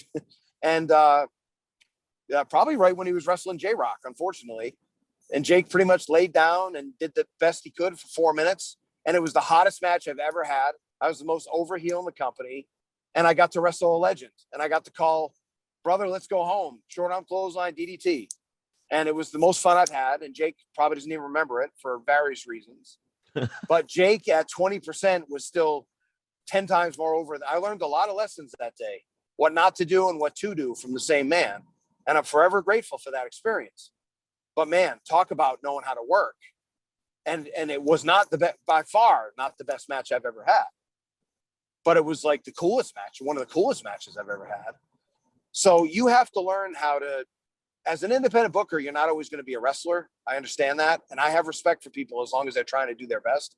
But they have to look at it from a wrestling point of view, and they can't be afraid. You can't just let the guys do whatever they want. Yeah. Wrestlers are like teenagers. They're like children. They love structure. They think they hate it, but they love it. No guardrails. No kicking each other in the balls. No doing this. No doing that. Who's doing dives tonight? I want to see 2 dives. I don't mind if they're in the same match, if that makes sense. Look, I saw a match the other night where M. Cross didn't do a dive. Matt Cross did not do a dive, and it was an awesome match. So I know that they probably said, hey, man, somebody else is doing a dive, or he didn't feel like it, or he tweaked his knee, or he just said, hey, man, we don't need it tonight. Well, if an incredible athlete like that can do a match in the ring, so can you. You don't need to do, again, we're selling our best products. We're not showing everybody our inventory. So indie bookers have to look and say, let's keep it easy tonight. That doesn't mean we sit in a chin lock for 6 minutes. I'm not saying bore everybody out of the building. I'd never tell people to do that. Hit the big move. But why do we have to hit 5 big moves? Why do we have to do near falls 2.5 minutes into a match? Why after I do the first move to you, are you taking a 2.5 count and popping the shoulder up like Ric Flair did with Ricky Steamboat in 1987? Like, why are we doing that stuff? You don't need to do that shit. Like, keep that from the main event. Plus, you should be kicking out. If I throw a dresser over on top of you, you be trying like hell to push it off of you and using your legs, your torso, your whole body to push it off of you. You wouldn't be doing no little shoulder pop. You'd be throwing that guy off you or girl off you. That's how you'd be doing it. So kick out. But yeah, indie wrestlers, indie bookers, that's the biggest thing I see. They're not keeping their so simple. They're not setting guidelines. They're not having clear baby faces and heels. And they're not trying to do what's good for business. Stop turning your guys. You don't need to turn anybody. I put a challenge out there for indie bookers, and I guarantee you 90% of you won't do this because you think I'm wrong. I'm 100% right. No turns for 6 months. As soon as you come back, if you run weekly, once a month, I don't want you turning anybody. I want you to develop baby faces and heels, clear storylines, and I want you to do 1 or 2 turns a year at the most. And I want them to be 6 months apart from each other. So you can do one in the summer and one in the winter, or one in the spring and one in the fall. But really, I'd like to see you do 1 turn a year. Remember 2 years ago when John turned on Dez? Wasn't that crazy? And then a year later, we saw Bob turn on Tim. Wow. And here we are today. If you have 62 turns, nobody's going to remember any of that stuff. But we still remember when Paul Orndorff pile drove Hulk Hogan, don't we? Yeah, people lost their shit. Yeah, right. This is a great and build-up. by the way, great that was an incredible build-up. And by the way, when it happened, you were supposed to say, "I knew he was going to do that." It wasn't a surprise. It wasn't a surprise. Vince McMahon could be shocked because he was the announcer and he's acting shocked. You weren't really supposed to be overly shocked because you saw what happened over the last month. And then all they did is make nothing but money. Paul Orndorff almost lost his left arm because he was making 20 grand a week. He wrestled making 20 grand a week. That's how much money emotion can mean. And you should also have emotion. Tell real stories. Tell real stories. If somebody works at the mill and everybody knows he works at the mill, then say, hey, man, I'm just a regular guy that's working at the mill, but I'm from this town. You're the champion. You're not from around here. You came in and you won this belt from Mr. X. Well, guess what? Mr. X can't beat you right now, but I can. I won that number one contenders match loud and clear, and I will represent everybody here in Chicago, Illinois. I work 6 blocks away from the building we wrestle in. And if you don't think that I'll take great pride in taking this belt off you, in fact, if you think me working a regular job and wrestling is such an embarrassment, guess what, man? I'm going to win the belt and I'm going to bring it with me and I'm going to bring it with me into work and we're going to take a big picture of it and I'm going to send it to you first. Guess what? That's real story. And that's, by the way, that's glorifying work. That's being blessed by work because there's nothing wrong with that. Hey, man, ball players, football players, baseball players, look it up. Into the 70s and 80s, the guys were still taking regular jobs in the wintertime. Guys were still being substitute teachers. Guys were making 40 grand a year playing baseball if they were lucky. Some are making 12 grand a year, 20 grand a year. Living in South Florida as a kid, we had a baseball player that was our school bus driver. Yeah. Because he could jump in and then he could quit, give his notice. We all, exactly. I mean, dude, that's life. That's life. When we're walking away from life and I'm a millionaire from Beverly Hills. No, you're not. You're Jack from the guy at the restaurant. I know you. Like I've met you at the bar. Like, why are we pretending we're having all, it doesn't mean we have to have everybody local yokels either, but we can base it in reality. I don't mind an outlandish gimmick as long as you commit to it, but it shouldn't be somebody who was, hey, I'm Bob Evans and next week I'm the space alien lawyer from Europe. It doesn't really make sense, but I still act like myself. If I put on a cool costume and I'm the space alien lawyer from Europe, well, that's tough to say. That's one thing. But if it's just me being, I'm going to try this because I'm going to get signed by AEW. If they're going to have me team with Luchasaurus, it's going to be great. No, because you're doing it for money and now you're not doing it for love. Luchasaurus does that because he loves it.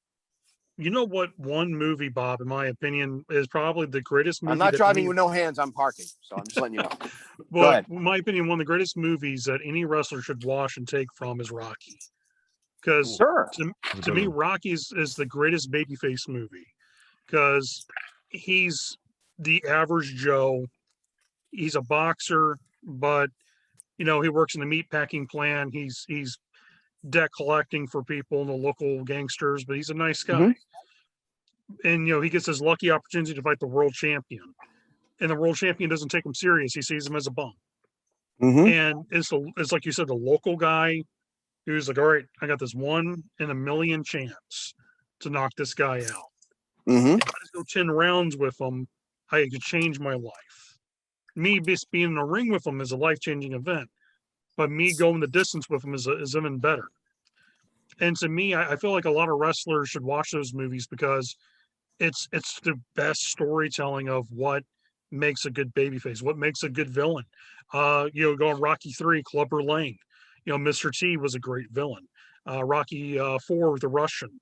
He is just, there's so much that they could take from that. Shit. And I feel like, wrestling can, a lot of wrestlers should watch those movies and learn from it because it's a perfect example of what you just got done talking about. It's the simple storyline of a good person who may not be the world's greatest athlete, but they worked hard at what they've done, and now they get this opportunity, this grand prize, this grand chance of fighting a world champion, for example. We actually have something similar June 12th for our wrestling show. We got Chip Walker from Valparaiso, Indiana, local amateur wrestler turned pro wrestler, going against John Hudson, who's legit part of the famous Hudson family in movies. Kate Hudson, Kurt Russell. He's related to all of them. And it's a perfect fit of local boy working hard to get where he's at versus the man from Hollywood, and then the guy looks like $1 million. John Hudson looks like a guy who should be in Ring of Honor right now. And it's a perfect buildup because Hudson looks at him as a chump. You're below me, you're beneath me. Why am I wrestling this guy? And to me, it's like the perfect formula of, the guy who knows he may not win, but he's going to take the fight to him. And shit, some of those action movies, they show good match formula and match format also, like a lot of fight scenes. And then another thing about the heels, like I feel like I've been to a couple shows where I feel like the heels feel like they should be cheered. You know what I Yep. mean? Like I they hate that. want to be cheered. I And I'm hate like, that I was so like, bad, I don't man. get it. Like I'm a likable motherfucker, you know? I like you. Yeah. Yeah. Thank you. But like sometimes, like if hey Des, you're gonna be a heel tonight. All right, I know my friends, in there. Like, even if my friends cheer me, I'm gonna make sure they're gonna boo for me by the end of it. You know what I'm saying? Like, Or at least they'll be drowned out by everybody else. Yeah. You know? Yep. Yeah, that the biggest, I mean, you guys know this, but independent, I asked this question and it's out there. I mean, Al Snow asked this question, and a lot of other people whose training I respect, they asked this question. They said, what's the heel's biggest job? And a lot of people say, oh, to get people to not like them or get people to boo them. I go, no, because I can say, I'm sorry, I stole all your stimulus checks, and I can get booed. Or you can just be a public figure, right? Trump could be loved by half the country, and then he shows up at the other half and they all boo him. Biden, the same thing. Whoever the next president is, the same thing. Like, you can get booed and not be a heel. So that's really not the job. The job for a heel is to make the baby face. The job for a heel is get the baby face over. Not necessarily put him over, but get him over. I had and I'll mention him out loud because I want you to really, you may have heard of him, Jaden Newman out of Tennessee. He's a real good one. Des, I'll put you in touch with him too, because Jaden runs a nice show in Chattanooga, so maybe you can kind of loop it in with your Tennessee stuff. But He's a really good kid too. He's a great kid. He's 22 and he's runs a company, and he's going to be a big star. So, and he and I become quite close, and he's actually part of my promoter mentoring program, John, which I hope you'll be a part of someday. You'll be a part of phase 2. This is my first one, a super secret one.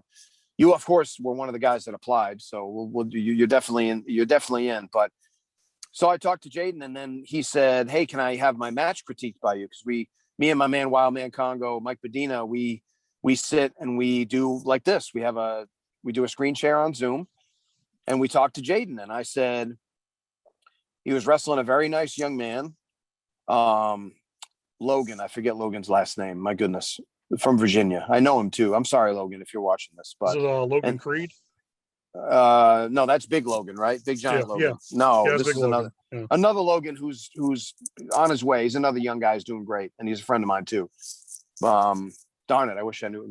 I'm sorry, Logan. Please don't be mad at me.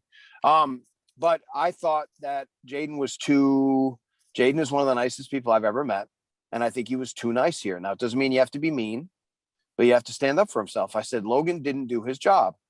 I know it was a super indie tournament, but people still love to be kids, and they still love to be wrestling fans. Again, you don't need to do yay boo. You just have to do something to get the people to boo you. And really, it doesn't have to be over the top. All you had to do is have Jaden get the better of you.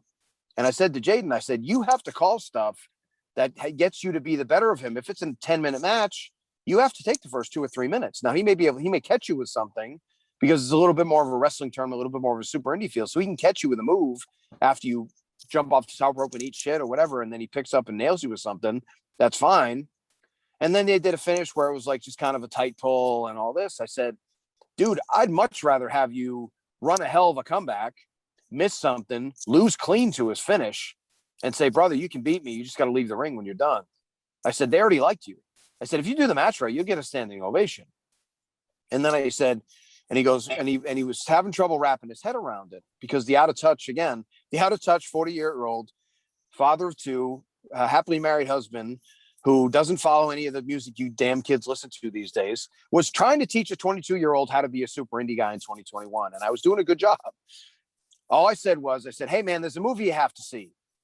I need you to watch it from 1989. Please do not be mad that the movie was born before you. It's still a good movie. It's a movie called Best of the Best. You need to watch it.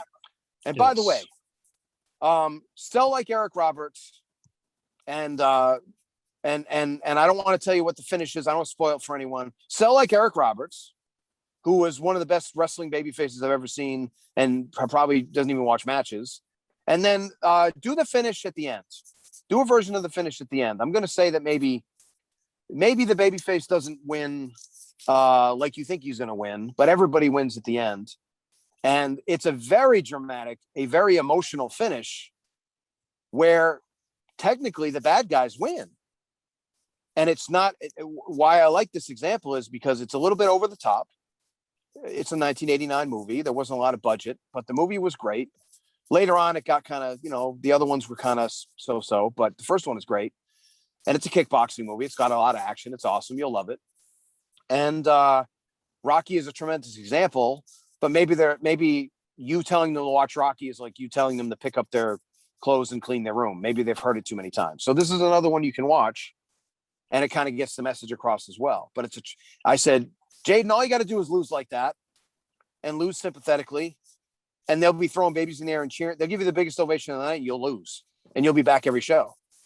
I said, but if you have to be a little bit manipulative here. And by the way, it's manipulative for the match. It's not manipulative against Logan. You're going to make Logan look like fucking $20 million too. I just need you both to look like $40 million together. And if you both look like that together, the match will actually be $50 million. So I know it's a little bit of Scott Steiner math there, but you know what I mean? The idea is that the two guys come together, and the sum is bigger than the parts, right? So that's what every match should be. I don't see, here's another thing that indie wrestlers aren't doing. They're not talking about, well, what's the money of the match today? What's the meaning of the match? What are we trying to do today? What's the point? What's the goal? What's the outcome? Where are we going with this? Is this a one-off? Are we coming back with it?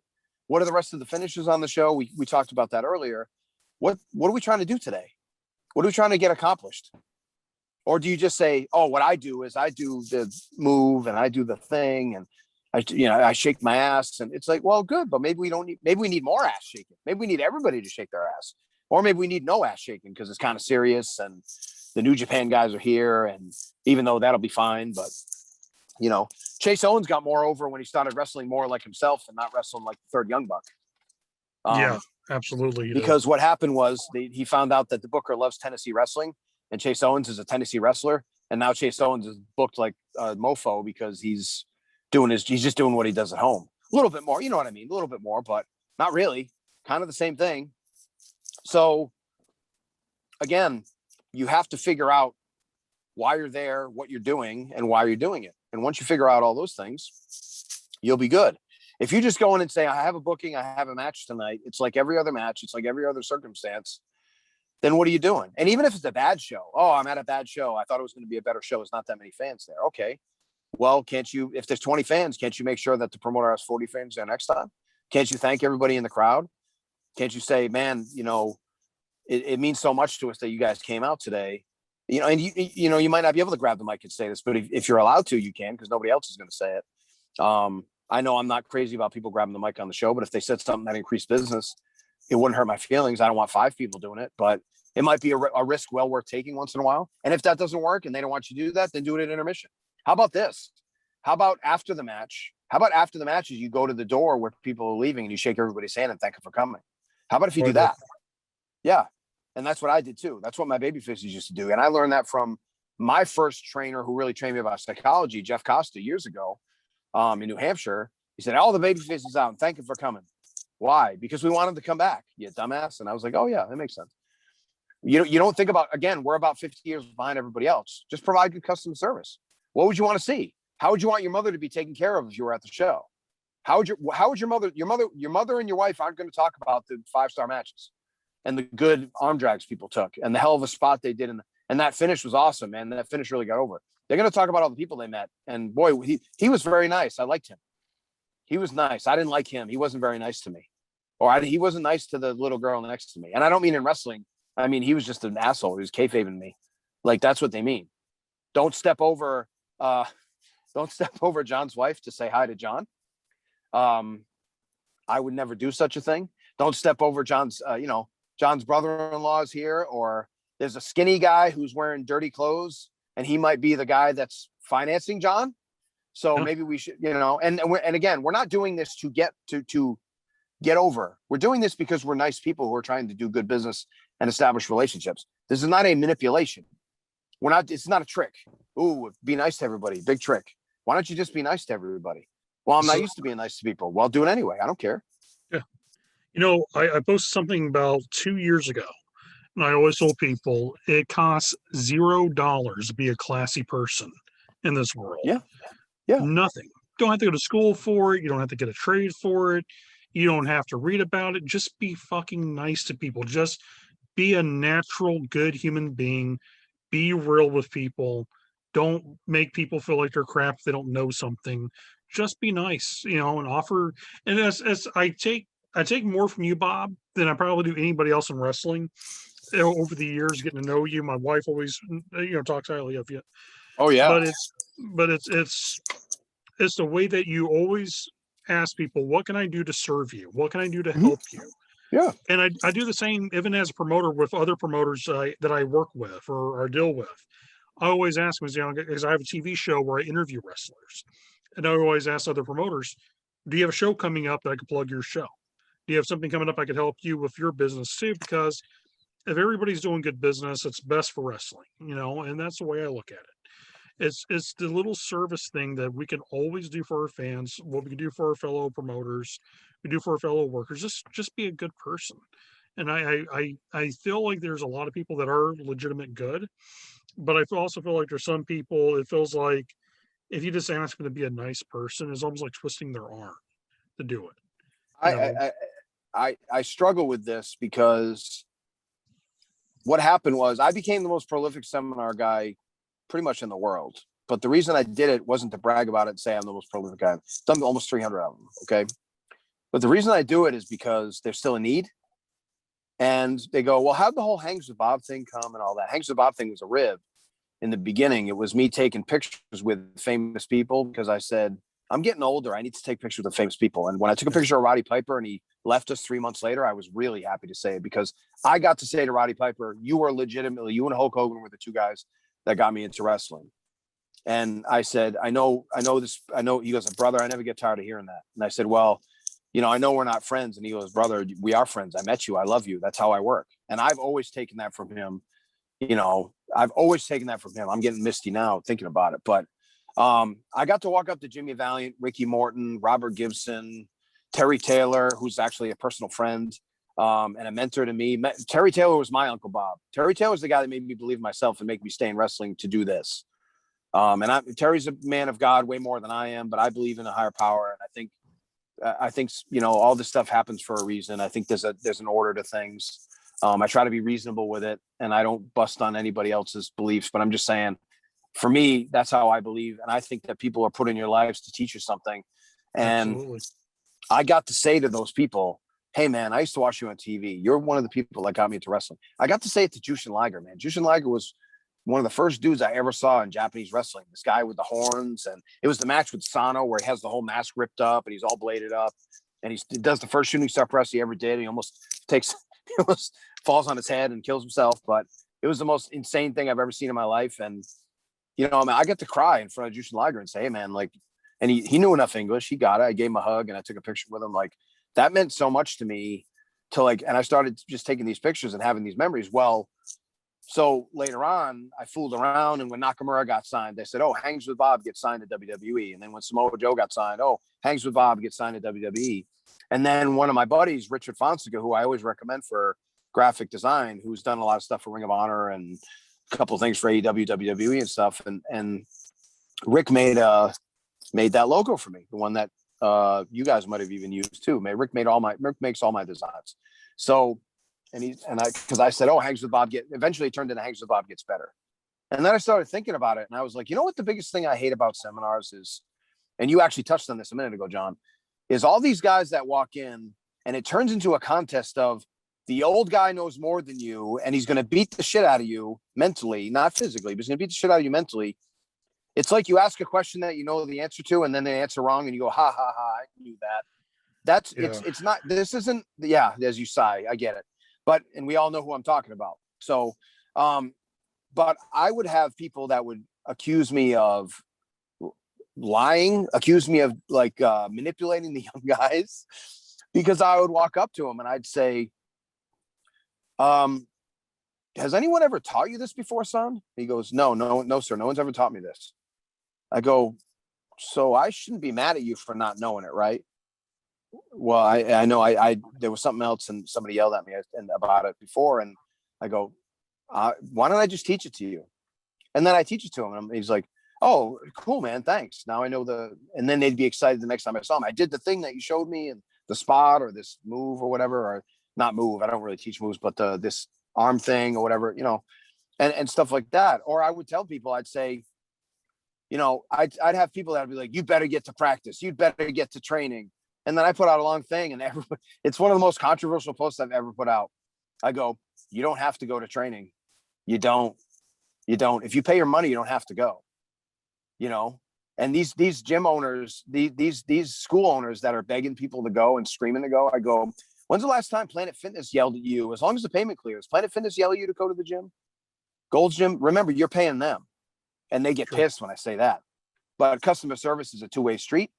And then now I also said, on the other hand, this is not me giving you permission to not go, aside from the fact that you have freedom of choice to not go. I said, but you better not bitch that you didn't get any opportunities. You better not bitch that you're out of shape. You better not bitch that you're not learning anything.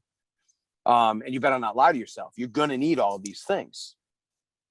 But see, it gets to the point where they listen to half my message and they don't listen to all of my messages. I had one very famous seminar say, Bob wants everybody to sell beef jerky.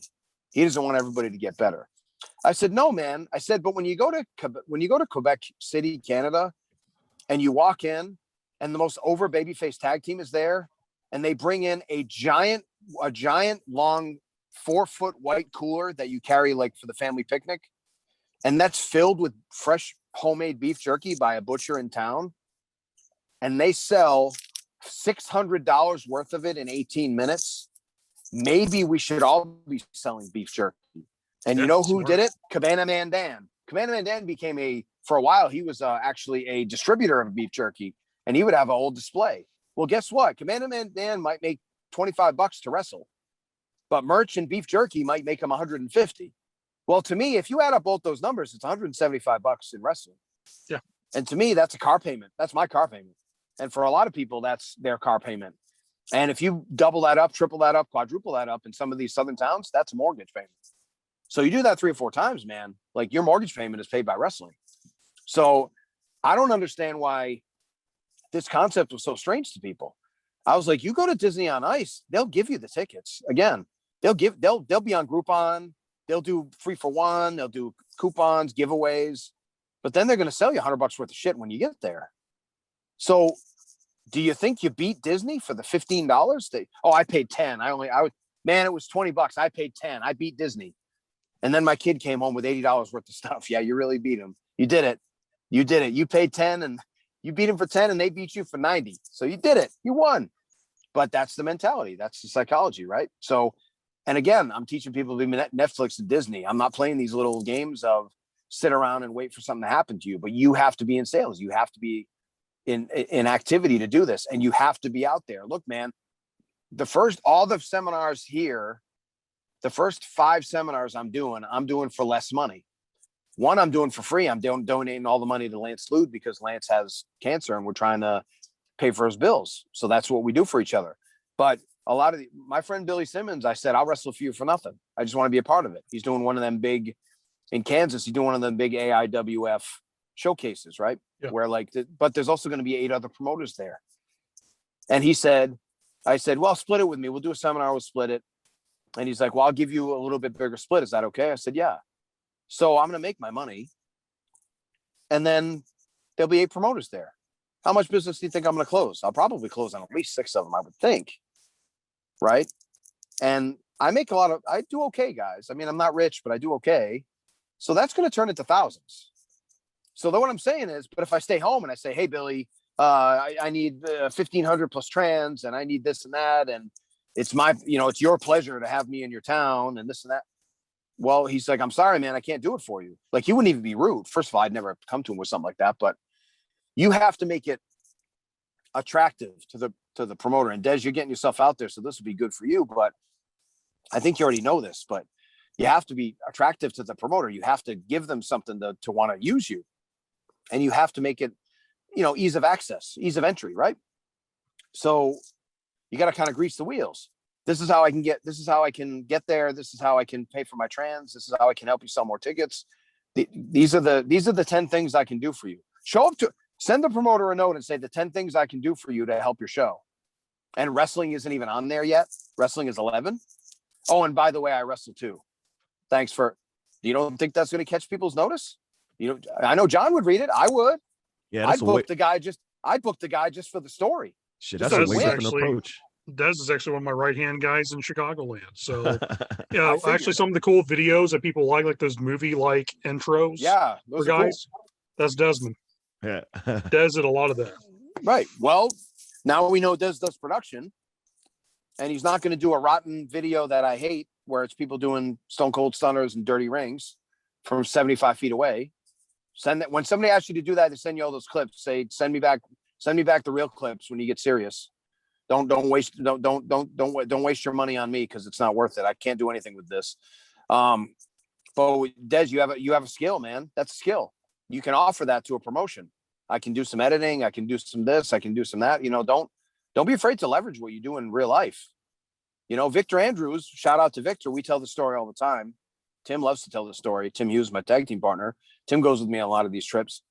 But Victor got a match in Ring of Honor against War Machine by cutting the guy's hair for free. He has a barber's license, so he just brought his clippers. He was cutting his own hair, actually. And they said, "Hey, man, can you trim me up?" And he actually had a few guys to kind of touch him up before they went out there, got him TV ready. And then they said, "Hey, give Victor a match. What can we do to help you? Hey, give me a match. Let's get this kid a match." Got a match. But if he just asked for money, they probably would have given him some money too. Look, there's oh God, I forget his name, but there's a couple guys that do it. Referee in North Carolina always brings his massage table. And then, almost all the guys get rub downs from him, and they flip him $10-15. He makes $150 in massage money. I don't know what he makes wrestling, $20, $50, but he just does it in between. But that adds up. You do 50 shows a year, that's an extra $7,500. I mean, people are looking, again, long-term thinking. Don't think about it today. Well, I'm not going to do that. That's a lot of work. And that's why you get paid more, because it's a lot of work. Do you think that people, aside from like once in a while where people are dumb, or a charity, or maybe somebody wins the lottery, they flip you $100 or something, just your mom, they sell the family house and they give you like $500 or something, or something in the will, they pass away. But do you think anybody is going to pay you not to work? Do you think people are going to pay you? You do extra to get more money. You realize that, right? Like that's how most of life works. No matter what they're trying to sell you on either side of the government, whatever they're trying to sell you, really most of the time, if you do good work and you do solid work and you do more work, you'll get paid. It'll get recognized. And if that company doesn't recognize it, another company is looking right over their shoulder and they'll recognize you. It happens all the time, guys. There was a very, very accomplished young cruiserweight called Matt Angel. He's from Quebec, Canada. I'm close to a lot of the Quebec people because I go up there a lot. That's a hint. I might be doing some more business up there soon when they open up. But so I've recommended Matt and 2 or 3 other guys for Ring of Honor for years. So finally, Matt wrestles there in 2019, and he wrestles LSG. I love Gio, good buddy. Matt's a good buddy. So I was happy to see my friends have a hell of a match. They kicked ass, had a great 15-minute match. And I said, boy, it was great to see Matt Angel in 2019 in Ring of Honor. It would have even been greater to see him in 2016 when I recommended him, So that was my salty moment for the day. That was kind of like my fuck you moment a little bit. But again, like you see, these people, they don't act on these things. You have people that these business opportunities are right in front of you, I can tell you most of the people I recommended for Ring of Honor because they're in NXT and AEW right now. That's pretty much the list. Not everybody. I'm being sarcastic and I'm exaggerating, but there's got to be a dozen people that we all recommended. MJF went to our camp first. We could have had MJF. We didn't pull the trigger. I jumped up and down and got Moose signed. Moose brought this up, so it's a public thing. But Moose was about to go somewhere else, and I said, "We better sign Moose, guys. He's going to go somewhere else." And I actually helped negotiate that first deal, which was pretty funny. Moose had always worked with NFL agents. I was hardly an NFL agent at the time. Plus, there wasn't a lot of wiggle room there, but they signed him. He got signed to Ring of Honor, and that opened doors. Now he's kicking ass at Impact. He's doing great things, But you got to help people. Like I didn't have any, but if he didn't act on it, because he didn't know how, if he didn't act on it, I don't know, we would have lost him. Matt Riddle stepped in a Ring of Honor ring before he stepped in anybody else's ring. Him and his wife. His wife Lisa's a tremendous athlete too. Olympic, not an Olympic, but a collegiate gymnast, big time, and a power lifter, and just a great, beautiful, strong woman. Awesome, the best. And Matt's great too. But we had Matt at Ring of Honor. We could have trained him from scratch. and we let them go. You know, these are things that I'm sure they regret. We had just about everybody, guys. Everybody went through there. Everybody went. Ace Austin, he went through there. You know, lots of people did. So, so there were a lot of people, but you got to jump on these opportunities.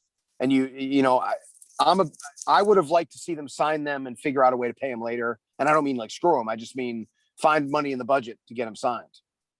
You know, Walt Disney, the story about Walt Disney is he had a nervous breakdown and he almost bankrupted the company three times. The changes with the legend, and they kind of touch on it on that documentary, but they don't get specific. But Roy always said, his brother said, Walt, if you can come up with the idea, I'll find the money to pay for it.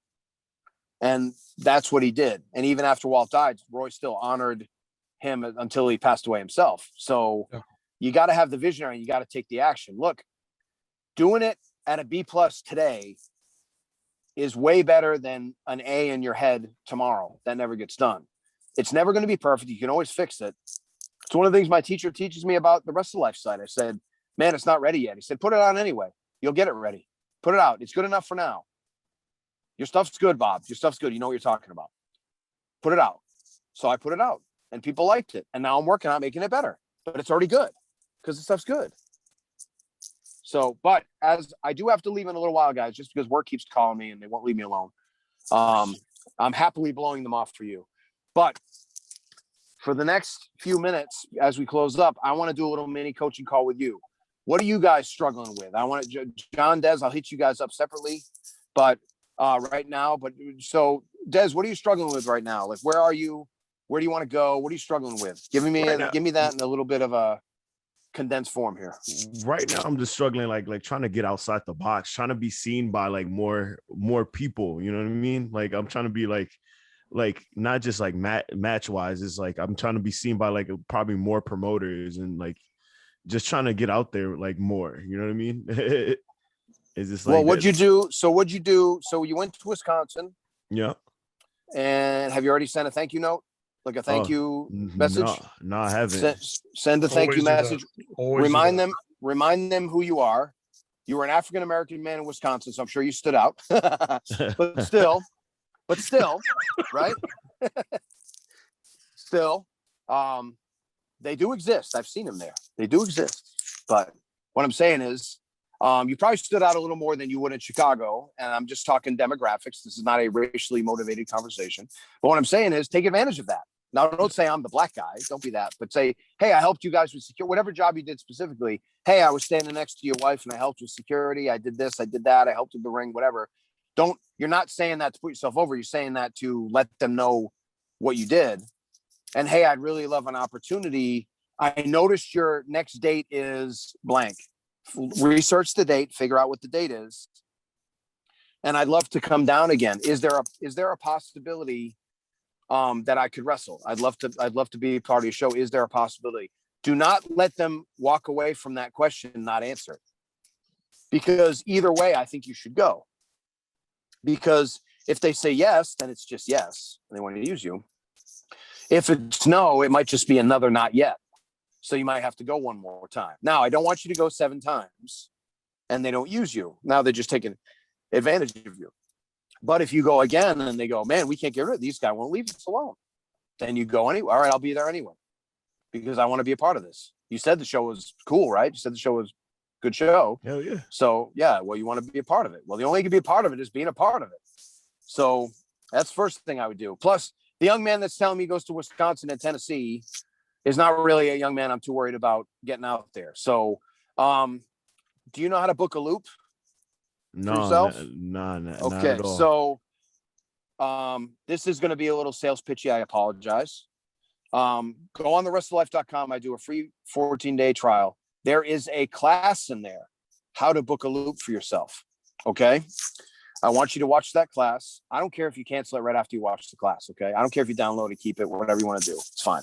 Watch the class. That'll teach you how to book a loop for yourself. Basically, what you're doing is the idea is to find a show on Saturday, right? Try to start with Saturday because Saturday is going to be the easiest show for you to get. Then you find something Friday to the show on Saturday, and you find something Sunday on the way back home. And that's a loop. The idea is to make it a perfect circle. It will never be a perfect circle. It'll be all jaggedy like this. John knows. It'll be like the star behind John's. That'll be what your loop looks like. It's terrible. Yep. But Yep. you want to try to make it so it looks reasonable if you can do a weekend. If you're a wrestler who's not making a lot of money, I think going to one show and coming back, it's not a waste by any means, but it's a wasted opportunity to try to find more shows. So if you can go, even if you find something maybe on a Saturday afternoon, I mean, that would be a long shot, but people do run on Saturday afternoons. So look and see what you can find. If you can get 3 or 4 matches on a weekend, to me, even if you're not making any money, that's a good way to get a foot in the door with 3 or 4 different promotions. Plus, you would be just being a good dude, the good dude that I know you are. And the guy, you know, I mean, I know you a little bit, but John knows you a lot. You helping John and you putting yourself in service yesterday is good enough for me to help put you in touch with Jade Newman and some other Tennessee promoters I know. So that'll help you with that. Dope. And Tennessee's big and there's always something running in Tennessee. Are you both? I'm pretty sure you are, John. And if you're not, you should be by far, but I think you are. Are you on Phil Stamper's list, email list? Yeah, me and Phil Stamper's very close friends. Been knowing Yeah, Phil for not you. I know you're on it. How about the guy that needs to work? Is he on Ewokk Phil needs to Stamper's be. list? Ewokk, No, I'm not on yeah. that list. All right. If you don't have Phil Stamper as a friend, Ewokk, he's on my friends list and Bob's too. Phil Right. will help you out tremendously, man. Yes. Good guy. Now he's not going to get you booked. No. He's not a booking agent. He's not. It's not what he does. But he will provide you with the most comprehensive. Anybody here, hit up Phil Stamper and ask him. He gives it to you for free. Even though I keep screaming he should be charging money for it. Every time I see him, I flip him $20. So, because he's made me hundreds. So, but he has the most comprehensive independent show listing by date with links that you'll ever see in your life. It's a tremendous resource, and he's giving it away. And I scream at him every time. He should be charging $10 a month for it, and he'd make $2,000 a month with it because it's completely worth it. It's worth it. If you charge $50 a month for it, it's worth it. So don't, a little high to start with $50 a month. I'm kidding, but I'm saying that it's a tremendous resource that he's offering for free. And all it is an email he sends you once a week, once every other week. And it's a tremendous resource. So that'll really help you because that'll give you stuff by date. If you already know you have a show, you can figure out what's on the Friday, what's on the Sunday. And again, don't get super discouraged right now because things are kind of slowly getting back to it. But I know Tennessee is one of the states that's going to it. And if you can do Tennessee, you can do a lot of other stuff too. You can do North Carolina, South Carolina. You can do Florida. You can do Alabama. You can do those. Those are within a reasonable drive. I mean, a reasonable drive for me is 2 million hours. So I'm probably not the right guy to talk to, but I'm crazy like that. But a young guy who's looking to do stuff, there'll be opportunities for you. So, but you gotta hunt it down. You gotta find it. Yes, And sir. you can't just go, I have a show. I want you to treat this and have a lot of fun and enjoy it. And when you go there, I want you to see some sights. I want you to enjoy the surroundings, but you're not a tourist. You're not going on fucking vacation. You're not going on a day trip. Now, there might be times where I'll tell you to go on a day trip because your wife or your girl is giving you shit about spending too much time in wrestling. So you bring her with you. And I have a section on that in one of my classes where it's basically the how not to get your wife to yell at you class, where you actually involve her a lot more. And it has nothing to do with making her a manager or anything like that.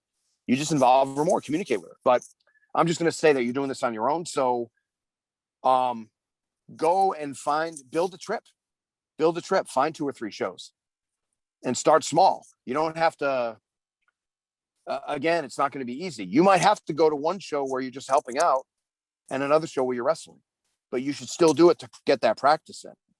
That stuff is never going to bother you because what happens is WWE is going to say, we should probably do some house shows again. And the guys are going to have to drive a loop. It's how the guys do it. You base in one area usually, and then you drive a loop and then you come back to the original area, drop the car off and fly home. So that's how WWE does it. So, but I really think young wrestlers should be wrestling. If they're going to wrestle on a weekend, in my opinion, it's the power of accumulation. They should be wrestling 2 or 3 shows on a weekend. Because you're going to look, if you're driving to Tennessee from where you are, you're probably going to have to take Friday off. And you're probably going to have to take Sunday off unless you're just an animal, and even if you are an animal, it's still going to be tough. So I'm grabbing a show on Friday on the way and I'm grabbing a show Sunday on the way if I can. And it's not always going to be easy. Maybe you can get a training. Maybe you can get maybe you might not be able to run the seminar, but you can take place in a seminar. Maybe they're running an open ring on a Sunday, or somebody's doing a training, like a good trainer is doing a training, get your Kentucky license. If you're going to be in Tennessee, you need to be in Kentucky too. Kentucky licenses, out of all the actual real licenses you have to get, it's probably the easiest one, but it's still not easy. You'll be fine as long as you're healthy, but I'm over 45, so I have to go every year and get all the stuff done. You can basically just, once you get everything done, you just mail your stuff in every year until you turn 45. So it's great, but I have to get the physical done every year. You just have to get a physical done once, and then you're done for a while, and then you just redo your license all the time. But that's one of the big barriers to Kentucky wrestling, is that a lot of guys won't get their license. A lot of guys can't get their license because they have previous issues. So that'll cut out 60% of the business right there. And that's 60% of your competition. Plus the fact that you're driving is going to cut out another 30% of your competition. And now you're only really dealing with 10%, and you know those people anyway, so you can ride with them. So that's that. So, but really, man, it's just a question of taking the action and doing it. Check out that class, sign up. Again, I will, most definitely. 2 weeks free. You don't have to pay a dime. Cancel. I don't get mad. I don't send you a nasty letter if you cancel or anything. And if you want to stay on, we'd love to have you on as a member. That's fine too. But take a look at it. There's a class in there about booking a loop, which is perfect for you right now. And it's a 2,200 mile trip from my house to Tennessee, actually to Jaden Newman's place. I think it's to Alabama, Tennessee, North Carolina, and home, all driving 2,200 miles. So in 3 days. So it's a bitch, but I run down the finances of it. And it's me. If you take your phone and you hold it up like this, up and down, and you just zoom it in, it'll look like I'm running your phone for you. And you just look at it. It'll look like you're doing it. It's cool. It's a fun class to watch. So John, how about you? John, we could tackle so many things with you, my friend, but Man, with me, the biggest you've already thing I asked me want to, some specific questions, but what about where do you see Chicagoland going? What's the goal? What's the outcome? to me, my outcome by 2022, we would have to move out of the Legion that we do all of our studio shows at and get into a larger venue. This show coming up is our second consecutive sellout. Our first show was a sold out show. Second one's a sold out show. My goal by the end of the year is, we'll use a Legion for studio tapings, but to get a larger home venue for, I guess we won't call it house shows, I guess, but like where we know that we could easily get the 500 people, 1,000 people easily into that building. Good. That's one of my main goals. The other part is actually building more of a social media presence. We have right now currently on our Facebook page about 1,600 fans, but I know we can get more. And also Twitter and all that too, because for forever, a lot of guys look down on social media, but it is the wave of the future. It's the way to gain more people to watch your product, and definitely do that. We're on these streaming sites. It's a huge help for people who can't go to the show, know where to go and watch our programming on Fight TV, Amazon Prime, all those networks. I will agree with you and disagree with you at the same time. I will become a hypocrite right in front of your very eyes. Okay. So I agree that you need to do all the social media stuff. I am a avid fan of prolific, consistent, relentless, right? CPR, even though I said them in the wrong order, but I am a big fan of that. I'm going to ask you a question that I hope you give me one answer for. Actually, either answer will be great. Do you have an email list? Yes. Good. Wonderful. So anybody who's watching this and is promoting a show or promoting themselves or doing anything in wrestling that involves any kind of sales, and by the way, that's everybody, have an email list. Because what if Facebook goes away? Facebook will never go away. MySpace did. What if Facebook decides they don't like your wrestling? They see a shirtless man on there, somebody reports it as porn, and you have 2 days off, and we're 2 days before your WrestleMania size show where you have a bunch of people coming in, and you have 1,100 seats to sell, and you've only sold 750, and you need to sell 350 more in a hurry. And how am I supposed to do that? What if Twitter thinks you're too liberal, you're too conservative, you're too this, you're too that? What if Twitch is the worst one of them all? Man, Twitch is like a communist state.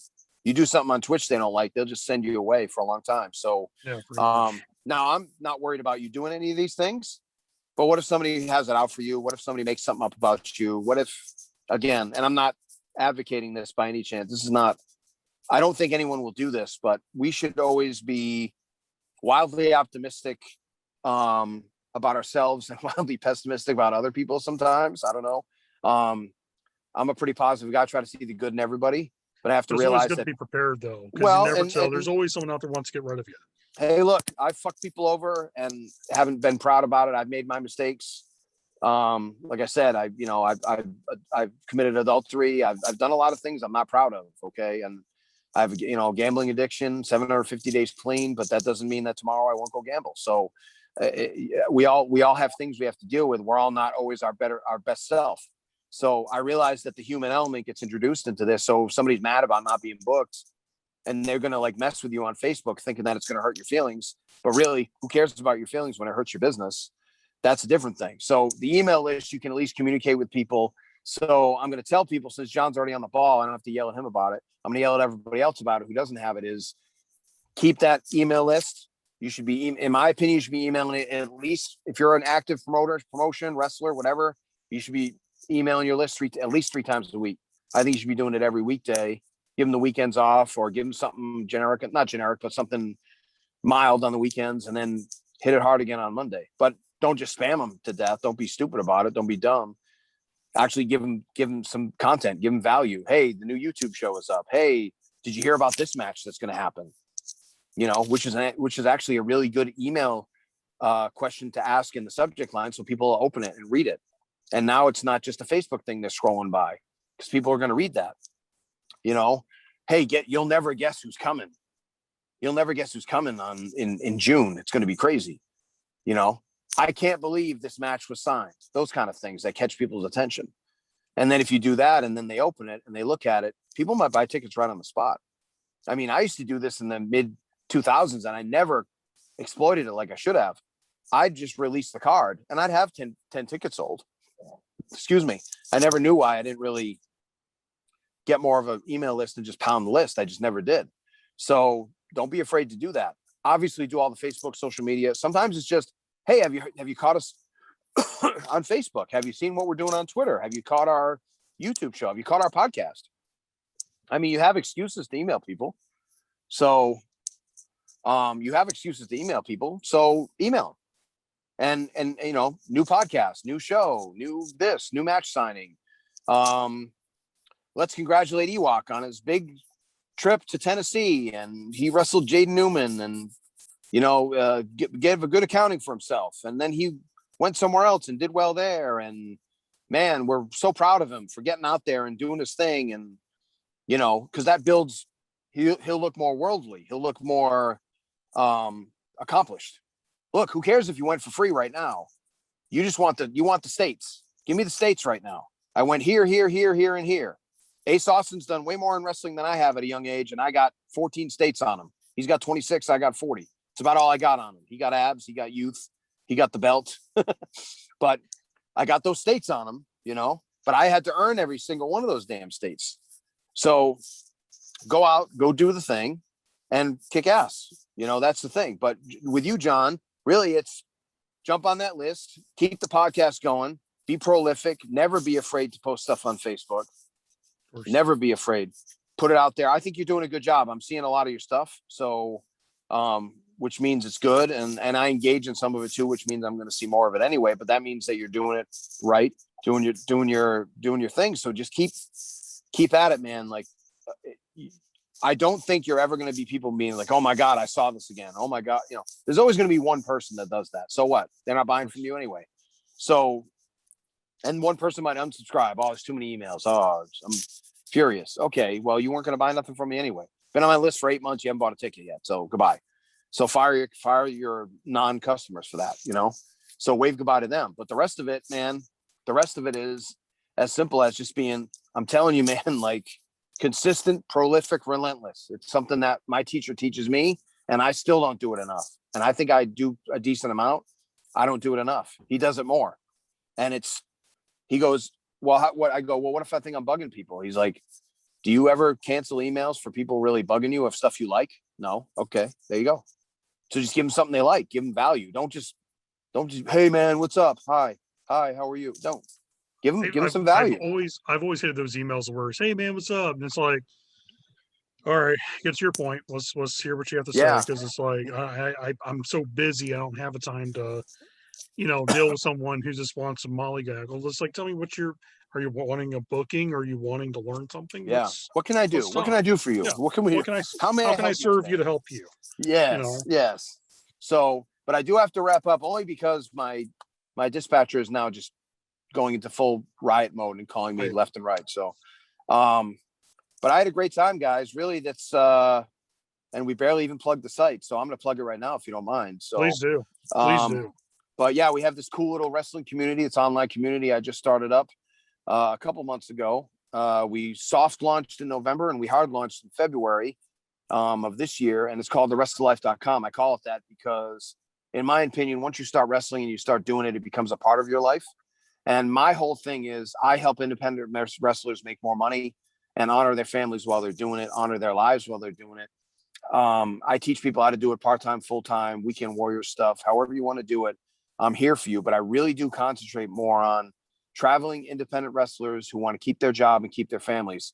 And that's really the biggest thing. My goal by the time I'm done, guys, and I hope I'm not done for a while, but I do hope I get to this goal, is to at least double 1,000 wrestlers' income by the time I'm done. And I've done a pretty good job getting people's income up now. And we teach you a variety of different ways. My 4 hours, about 4 hours, 3.5, 4 hours, Hangs with Bob masterclass. It's kind of the blueprint for what you should be doing. It actually have one for you if you want to be full-time and get signed. But really my specialty is if you want to be part-time and do this with your job, how you do this more effectively. And some of the things we talked about today, booking a loop for yourself, traveling in numbers. I show you the numbers right in front of you so you see it. It's scary math when you look at it, how easy this business can be solved on that end. And then the question is, obviously, you need to be in the gym. You need to be in the ring. We do a lot of in-ring stuff, too. We really can't get in a ring and show people stuff, and we'll never be a substitute for a good wrestling school. But like I said, what we do is we take a member every week, roughly every week, and we sit there and we watch it, put it on Zoom, and we watch them for an hour, watch their match. We might watch an 11-minute match. It might take us 70 minutes to watch it. I said 7-0. We'll break it down. We'll pause it, give them ideas, what they should have been doing. And we're honest. We're not mean, but we're honest. We're blunt. We tell the truth. Me and my man, Wildman Congo, Mike Medina from Rhode Island. He's a hell of a hand, has some great Ring of Honor experience and done some good things in wrestling, 13-year pro. And we break it down for you. We show you that. We do Bob and Congo Watch. That's called Bob and Congo Watch Your Match. We also do one called Bob and Congo Watch A Match. And what we do is we do a watch along with one of the bigger matches and we analyze that. Now, we don't pause it because we can't show it to you on the screen. We can only watch it. We don't want to violate any copyright laws. So we just watch it and we talk about it as we're doing it. And we talk about it as fans and wrestlers. What this meant to us as fans, what this meant to us as wrestlers. We try to tie in what they're doing on the match and show you how you can put that in your match too. So we do a lot of that. We also have a message board community, which really hasn't caught fire yet. I'm going to go more and I'm going to try to engage that crowd a little bit more. But ideally, the goal is to have a lot of wrestlers in there to help each other get more bookings, realize their goals, whatever there are. We do have a goal setting class in there as well. But we really try to get people to make this a part of and show them how easily this business can be used to start making money for you. And my goal is to get you from negative to zero to some, and then some to more. So that's the idea, right? You start at negative numbers, losing money. We stop the bleeding, we get you to zero. Then I wanted to get you from zero to some, so you're coming home with something. And then I want you to get it from some to more, where you're actually making hundreds. We've had a guy, Jack Parker, from, you may have seen it on my Facebook, guys, but Jack is a good old boy from Arkansas, hell of a hand. I'm actually going to send him to you, John. I'll put you in touch with him. He said he'd be a good fit for you. Big rugged guy, really trying to get out there too. So I'm trying to reward him for his hard work. Never afraid to travel, humble guy, good dad, husband, good, just a solid dude, leader, locker room leader. But Jack actually booked me for 2 shows, canceled both of them, unfortunately, but was legitimate enough. And John, you know how much I make. So Jack paid me my full rate with no questions asked, including my travel money, and would not take it back. The second time I was yelling at him. I said, please don't pay me this. He's like, look, you made the sacrifices. You canceled bookings. You did this. This is the right thing to do. I said, look, man, I said, then you're going to get one-on-one time with me. I'm going to do coaching with you. I charge $100 an hour for coaching. I'll do it with you. Let's do a bunch of coaching sessions. So we did. And in a year, he went from doing $100 on a weekend, including payoffs and merchandise, to a minimum of $600 on a weekend. And he had one day where he did $812 in merchandise without his wrestling payoff with less than 50 paid fans. He did 500. Let me see if I have this down again.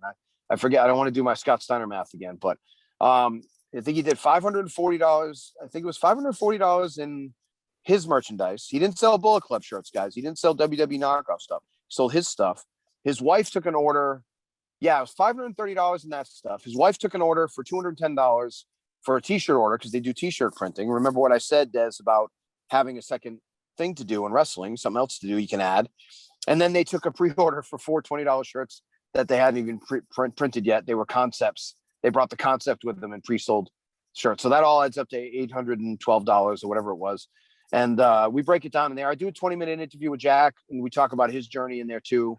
That's actually free on the wrestlelife.com. You don't have to pay anything for that. That's actually right on the front page with a bunch of other testimonials. I have about 50 testimonials on there. So somebody you like has probably said something nice about me. I'm sure there's one. The bad stuff's true too, unfortunately. But Jack is a great hand, and Jack regularly does between 150 and $300 in merchandise a month. A show, and used to do almost nothing. So he's been very kind to say I'm one of the guys that has really helped him with that. And again, we're trying to get people to realize how much leverage they have in this business when the economic scale is where it is. Look, John draws 150 people, which is a very respectable crowd.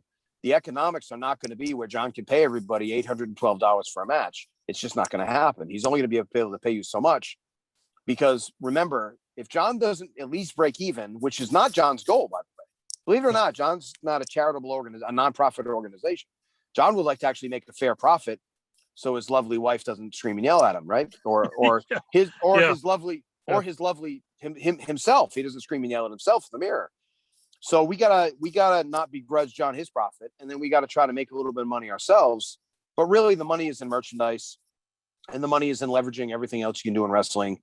And eventually, all those skills kind of add up, man, where it's just going to punch through and you're going to break through all these barriers and you're going to get where you need to be. Because what's going to happen is as you travel, you're going to get more over. And as you get over, you're going to sell more merchandise. And as you sell more cool merchandise, you'll make more cool merchandise. And it kind of just rolls on top of each other. And you just keep the business model going. It's a business. It's really an indie rock business model that we're applying to wrestling now. The guys might get paid $100 for the whole band, but then they sell $1,000 worth of merchandise. And that's their money to get to the next town. So I'm not saying you're going to sell 1,000, but geez, bring your pictures with you and make 20. And if you make 20, you can make 40. And if you make 40, you can make 80. That's all. But a lot of people won't even try. And it freaks me out. I go, why would you go to wrestling for $20? And this isn't a know your worth and don't go for free and Bob's a mark for Tony. None of that. I go, but if you had a chance to make 100, why would you leave 100 on the table and take the 20? Wouldn't you rather make 120? So bring your pictures with you. Maybe you can't do shirts right now, but you can bring pictures with you. Pictures are 60 cents. 75 cents at Staples and Kinko's. And even if you want to get the real nice ones, they might be $1. You sell them for $5. You make 400% profit. Can't get no stock is going to get you that, but you can do that every single time. And you're going to sell 2. If you sell 2, you can sell 4, you can sell 8, you can sell 20. And then you do pictures and then you build into other stuff, t-shirts, and get a cool shirt that is kind of mainstream. Bullet Club Bullet Club is the one I've been mentioning today, but Bullet Club could be a rap group. It could be hip hop. It could be R&B. It could be metal. It could be thrash metal. It could be hair metal. It could be a bunch of stuff. It could be a gang. It could be a team. It could be a Republican thing. It could be a Democrat thing. It could be a military thing. It could be all kinds of stuff. It could be an NRA thing. It could be an anti-NRA thing. So think about all the things that Bullet Club could mean. But really, it's like NWO. People bought it just because it's fucking cool and they want to be part of something. Yep. So when you create a movement, now granted, don't be so epic with every merchandise goal you make, but have something that people like, our kid's going to wear this. Des, how old are you, if you don't mind me asking? 33. Okay. So you might have to ask some of your younger friends, like, would you wear this?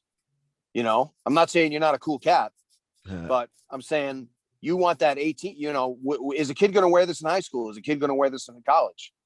Is somebody going to wear this? Is this going to create a movement, a groundswell?